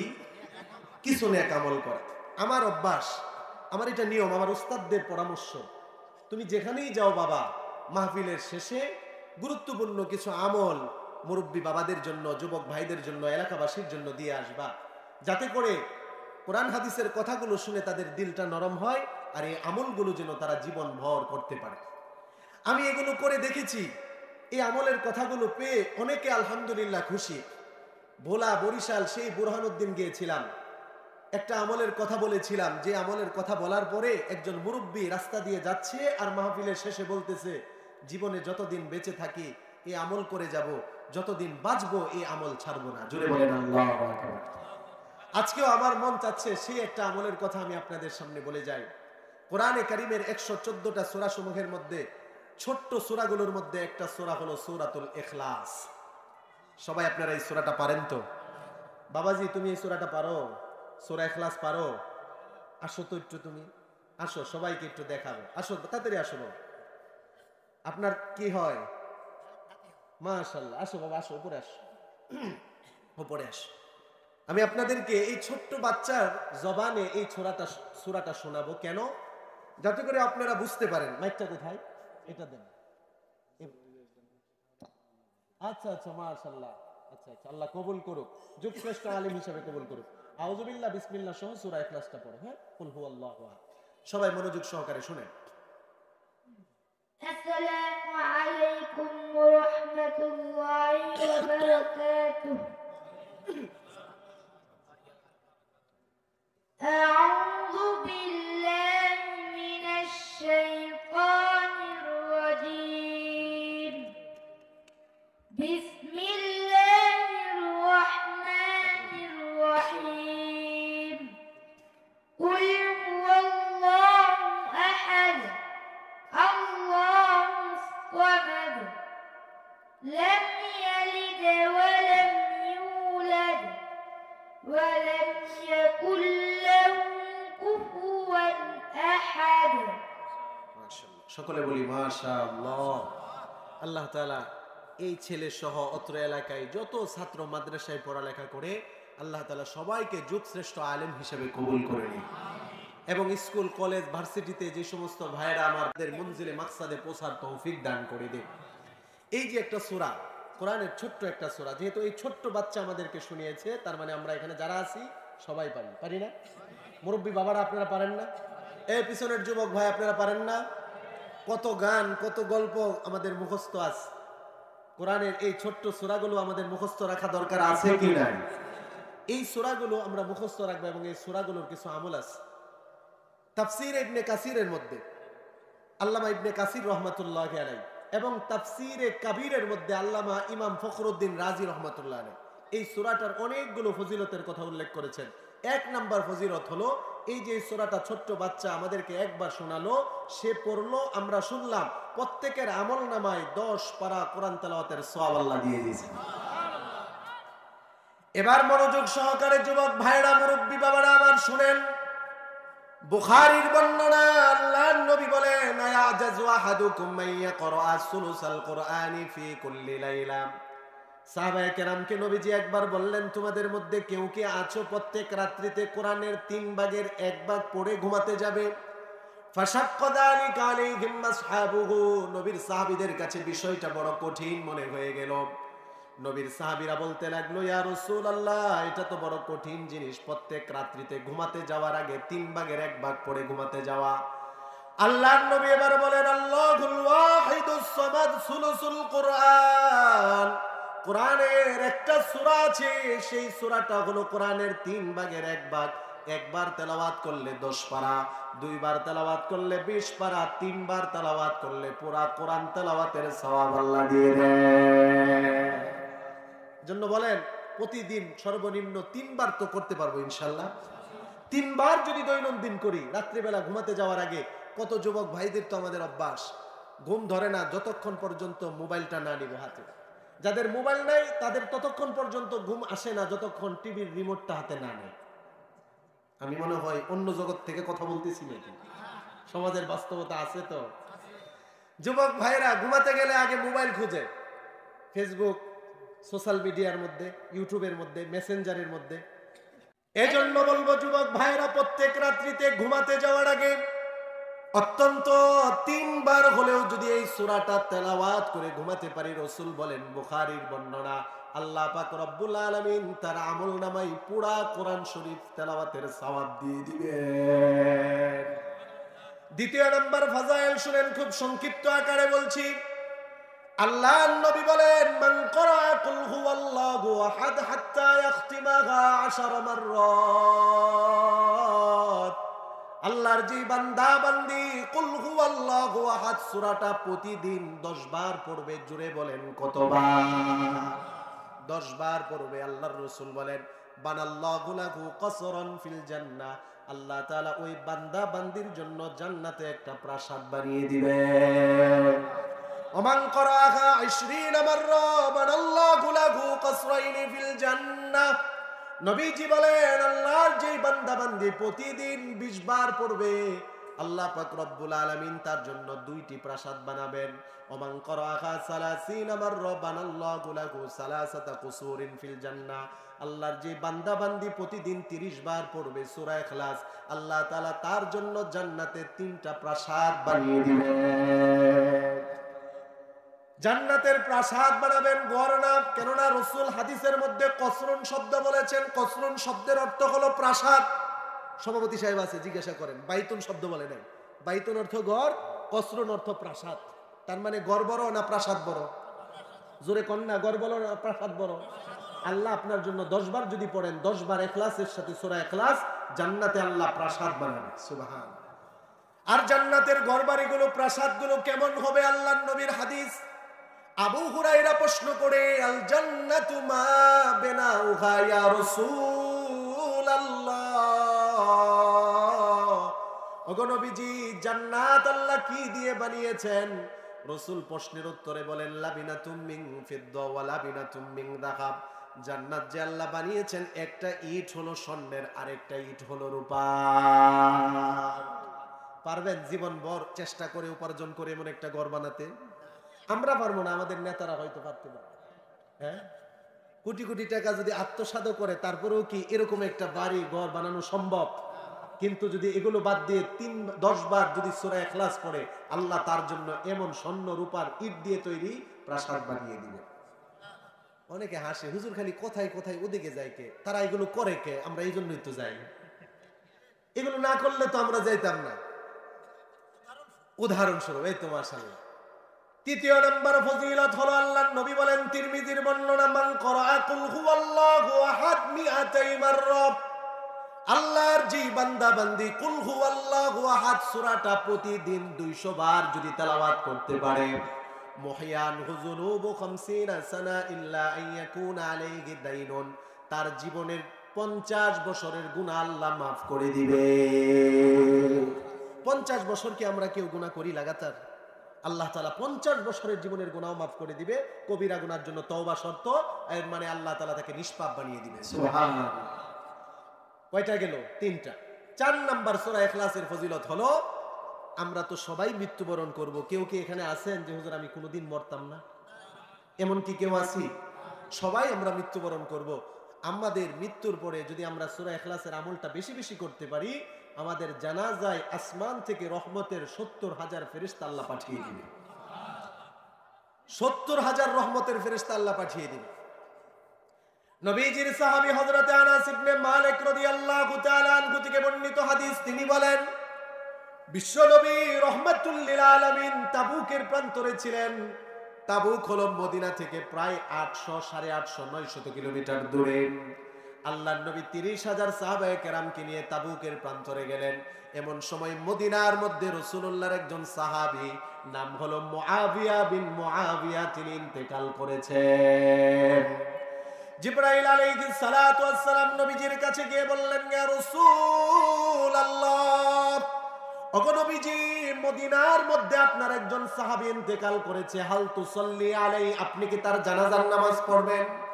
নবীজি বললেন, ও জিবরাইল, আমার সাহাবী মদিনায় এত দূরে, আমি গোলাম তাবুকে, কিভাবে তার জানাজার নামাজ পড়ব? জিবরাইল বলে, আল্লাহ আপনার জন্য পুরা জমিনটাকে সংকীর্ণ করে দিবেন। কোন বর্ণনায় এসেছে জিবরাইল জমিনকে সংকীর্ণ করে দিয়েছে, কোন বর্ণনায় এসেছে মুআবিয়া বিন মুআবিয়ার লাশটাকে সামনে ধরা হয়েছে। রাসূল সাহাবায়ে কেরামকে নিয়ে জানাজার জন্য প্রস্তুতি নিচ্ছেন। জানাজা শুরু হবে, এমন সময় হঠাৎ করে আল্লাহর নবী দেখেন চতুর্দিকে ঘন কালো অন্ধকার ছড়িয়ে গিয়েছে। আল্লাহর নবী বললেন, জিবরাইল, কি ব্যাপার? এত সুন্দর সূর্য আলোকিত ছিল, কেন অন্ধকার হয়ে গেল? সূর্যগ্রহণ লেগে গেল কিনা? জিবরাইল বলে, ইয়া রাসূলুল্লাহ, সূর্যগ্রহণ লাগেনি। আপনার সাহাবী মুআবিয়া বিন মুআবিয়ার জানাজায় যেমন আপনারা অংশগ্রহণ করেছেন, আল্লাহর রহমতের 70,000 ফেরেশতা আসতেছে, আর তাদের পাখার আড়ালে সূর্যের আলো পড়ে গিয়েছে। আল্লাহর নবী বড় আশ্চর্য হয়ে প্রশ্ন করলেন, ও জিবরাইল, আমার সাহাবী মুআবিয়া বিন মুআবিয়া বিমা নালা হাদিহিল ফাজিলা, এত শ্রেষ্ঠত্ব আর মর্যাদা কিভাবে অর্জন করলো? তার জানাজায় 70,000 ফেরেশতা চলে আসলো। জিবরাইল বলে, কাইমান আও কাইদান, মাশিয়ান আও রাকিবান, আপনার সাহাবী মুআবিয়া বিন মুআবিয়া দাঁড়ানো অবস্থায়, বসা অবস্থায়, চলা অবস্থায়, আরোহী অবস্থায়, যখনই সময় পেত বেশি বেশি সূরা ইখলাস পড়তো, বেশি বেশি সূরা ইখলাস। আর আমরা তো যখনই সময় পাই তখন বেশি বেশি মোবাইল। এমনও মোবাইল পাগল যুবক আছে, যোহরের নামাজ আদায়ের জন্য মসজিদে গিয়েছে, 4 রাকাত সুন্নত পড়েছে, তাকায়া দেখে গড়িতে, এবং ফেরেশতাদের কাছে আমাদের পরিচিতি বেড়ে যাবে। সুবহানাল্লাহ। এখন তো সবাই আমরা ভাইরাল হতে চাই। কি হতে চাই? ভাইরাল। ভাইরাল, আর ভাইরালের দামও আছে। যে ভাইরাল হয় তার মর্যাদা অটোমেটিক বেড়ে যায়। চুরি করে ভাইরাল হয়েছে যুবক ভাইরা, আপনারা দেখছেন হয়তো, সেই বগুড়া গাইবান্ধা, হ্যাঁ, এই যে সিদ্দিক, নাম হলো সিদ্দিক চোরা। সে কি করেছে? চুরি করতে গেছে, 500 টাকা চুরি করে দৌড় দিয়ে পালাইছে। একজনের চোখের নিচে গিয়ে লুকিয়েছে, তাকে ধরে আনা হয়েছে। একজন ভিডিও করতেছে, কিরে তুই চুরি করলি কে? 500 টাকা নিয়ে দৌড় দিলি কে? সে সুন্দর করে বলছে, আমার ভুল হয়েছে, ক্ষমা করে দেন। এই যে এটা ভিডিও করে একজন ছেড়ে দিছে, এটা বিশ্বব্যাপী ভাইরাল হয়ে গেছে। পরে কিছুদিন পরে দেখলাম এই চুরি করতে যে ভাইরাল হওয়ার কারণে তাকে এক খেলার মধ্যে বিশেষ অতিথি হিসেবে দাওয়াত দিছে। হাসতেছেন? একটু জোরে বলেন নাউজুবিল্লাহ। এগুলো কিয়ামতের আলামত। অযোগ্য ব্যক্তিরা যোগ্য স্থানে যাবে, সমাজের নিম্ন শ্রেণীর মানুষগুলো উঁচু উঁচু পদ তারা দখল করে নেবে, মানুষকে তার ভয়ের কারণে সম্মান মর্যাদা করা হবে, সন্তানাদি মা বাবাকে দূরে ফেলে দিবে, বন্ধু বান্ধবকে কাছে টেনে নেবে, সন্তানাদি মদ পান গাজার মধ্যে লিপ্ত হয়ে যাবে, পাপাচার যখন জমিনে বেড়ে যাবে, অযোগ্য ব্যক্তি যখন যোগ্য স্থানে বসে যাবে, রাসূল বলেন কিয়ামত তখন কাছাকাছি। জোরে বলেন ঠিক কিনা? এগুলো কিয়ামতের আলামত। যোগ্য ব্যক্তিদেরকে যোগ্য স্থানে বসানো হয় না, যোগ্য ব্যক্তিদেরকে রাখা হয় কারাগারে। অযোগ্যদের হাতের মধ্যে না কোনো হ্যান্ডকাপ থাকে, শরীরে না কোনো বুলেট প্রুফ জ্যাকেট থাকে, মাথার মধ্যে না কোনো হেলমেট থাকে, অন্যায় করেও কারাগার থেকে বের হয়, হাতের মধ্যে মেহেদি পাওয়া যায়। যেই সমাজের মধ্যে নায়িকার দাম বেড়ে যাবে, গায়িকার দাম বেড়ে যাবে, খেলোয়াড়ের দাম বেড়ে যাবে, আলেমের দাম কমে যাবে, ওই সমাজে করোনা আসবে, ওই দেশে আযাব আসবে, ওই দেশে গজব আসবে। ঠিক কিনা? এক করোনা বিদায় নিয়েছে, আরেকটা আসতেছে। বিজ্ঞানীরা বলতেছে আরেকটা আসতেছে। এখনো সময় আছে, আলেমদেরকে সম্মান দিতে শিখো। হে জাতি, যদি আলেমদেরকে সম্মান না দেওয়া হয়, কোরআন ওয়ালাদেরকে যদি মর্যাদা না দেওয়া হয়, হক্কানি আলেমদেরকে যদি মাজলুম অবস্থায় রেখে দেওয়া হয়, আল্লাহর আযাব ঠেকানোর শক্তি কারো নেই। জোরে বলেন ঠিক কি না? যে কথা বলতেছিলাম, আমরা সবাই ভাইরাল হতে চাই। আপনি সূরা ইখলাসের আমল করেন, ভাইরাল হয়ে যাবেন। আর এই ভাইরালের মধ্যে ভাইরাস হবে না, এই ভাইরাল আপনাকে জান্নাত পর্যন্ত নিয়ে যাবে। জোরে বলেন সুবহানাল্লাহ। রাসূলের সাহাবী আবু যর গিফারি রাদিয়াল্লাহু তাআলা আনহু, তিনি মসজিদে ঢুকলেন। আল্লাহর নবী জিবরাইলের সাথে বসা। জিবরাইল তো একজন ফেরেশতা। জিবরাইল বলতেছে আল্লাহর রাসূলকে, ইয়া রাসূলুল্লাহ, কদ জাআ আবু যর গিফারি, আপনার সাহাবী আবু যর গিফারি মসজিদে এসেছে। জিবরাইল এটা বলার পরে আল্লাহর রাসূল বলতেছে, জিবরাইল, তুমি তো একজন ফেরেশতা, আমার সাহাবী, আমার ভাই আবু যর গিফারি, আমি তো তাকে চিনি, সে যে আসছে এটাও আমি দেখেছি, কিন্তু সে যে আবু যর গিফারি তুমি জানলা কিভাবে? তাকে তুমি চিনো কিভাবে? তুমি তো একজন ফেরেশতা, মানুষের সাথে নবী না হলে তোমার তো সম্পর্ক হওয়ার কথা না, তাকে চিনারও কথা না। জিবরাইল আলাইহিস সালাতু ওয়াস সালাম বলে, ইয়া রাসূলুল্লাহ, ইয়া হাবিবাল্লাহ, কি বলেন আপনি, কি বলেন? আপনার সাহাবী আবু যর গিফারি মদিনার মধ্যে যেমন সুপরিচিত, আল্লাহর আসমানের ফেরেশতারা তারা তাকে তার থেকে আলো ভালো করে চিনে। তার মানে তার পরিচিতি শুধু জমিনে না, আসমানেও বেড়ে গিয়েছে। আল্লাহর নবী বললেন, কিভাবে তার এই পরিচিতি বেড়ে গেল? জিবরাইল বলে, হুয়া ইউকসিরু সূরাতাল ইখলাস, আপনার সাহাবী আবু যর গিফারি যখনই সময় পায় বেশি বেশি সূরা ইখলাস তেলাওয়াত করে। কত নাম্বার গেল? 5 নাম্বার। 6 নাম্বার, এটা বলে শেষ করে দিচ্ছি। এরকম 14টা ফজিলতের কথা আছে। 6 নাম্বার হলো, আমাদের অনেকের অভিযোগ থাকতে পারে, হুজুর সংসারে অভাব অনটন আমার ছাড়তেছে না, এত ব্যবসা করি, টাকা পয়সা হয় কিন্তু অভাব ছাড়তেছে না, চাকরি করতেছি অভাব ছাড়তেছে না, অভাব ছাড়বে কেমনে? যেই আলু কিনতাম মাত্র 15 টাকা 10 টাকা কেজি, ওই আলু এখন 60 টাকা কেজি। জোরে বলেন ঠিক কিনা? সব জিনিসের দাম বেড়ে গিয়েছে, তো অভাব তো থাকবেই। তারপরও আপনি যদি এই অভাবরত অবস্থায় একটা আমল করেন, আল্লাহ আপনার ঘরের মধ্যে অভাব দিবে না, আল্লাহ আপনার ঘরে বরকত দ্বারা ভরপুর করে দিবে। সুবহানাল্লাহ। রাসূলের কাছে একজন সাহাবী আসলেন, ইয়া রাসূলুল্লাহ, আপনার ঘরের অভাব দূর করার আমল নিয়ে যান। ইয়া রাসূলুল্লাহ, আমি তো বড় কৃষক মানুষ, কৃষি কাজ করি, এত মেহনত করি, কিন্তু আমার সংসারে অভাব অনটন দূর হয় না, একটা আমল দিয়ে দেন। আল্লাহ রাসূল বললেন, তোমাকে একটা আমল দিলাম, যাও সারাদিন কাজকর্ম করার পরে বাড়িতে আসবে, ঘরের মধ্যে প্রবেশ করার আগে 3 বার আউযু বিল্লাহ বিসমিল্লাহ পড়ে সূরা ইখলাস পড়বে, ঘরের অধিবাসীদেরকে সালাম দিয়ে প্রবেশ করবে, আল্লাহ তোমার অভাব অনটন দূর করে দিবে। নবীজির ওই সাহাবী কিছুদিন এই আমলটা করলো, করার পরে আল্লাহর নবীর এই কথার এত বরকত সে অনুধাবন করতে পেল, কিছুদিনের মধ্যে তার অভাব অনটন দূর হয়ে গিয়েছে। ওই সাহাবী বলে, এখন আমার সম্পদ শুধু আমি ভোগ করি না, আমার প্রতিবেশী ভাই বেরাদার আত্মীয় স্বজন সবাই আমার সম্পদ থেকে বরকত নেয়। সুবহানাল্লাহ। তাহলে বোঝা গেল সূরা ইখলাসের আমল যদি আমরা এভাবে করতে পারি, আল্লাহ আমাদের অভাব অনটন দূর করে দিবে। আল্লাহ তাআলা আমাদের সকলকে ঈমানের উপর এবং নেক আমলের উপর অবিচল থাকার তৌফিক দান করে দিন। জোরে সবাই বলেন আমিন। আল্লাহ তাআলা আজকের এই মাহফিলকে কবুল করে নিক। এই এলাকার যুব সমাজ মধ্য পলাশতলা পশ্চিম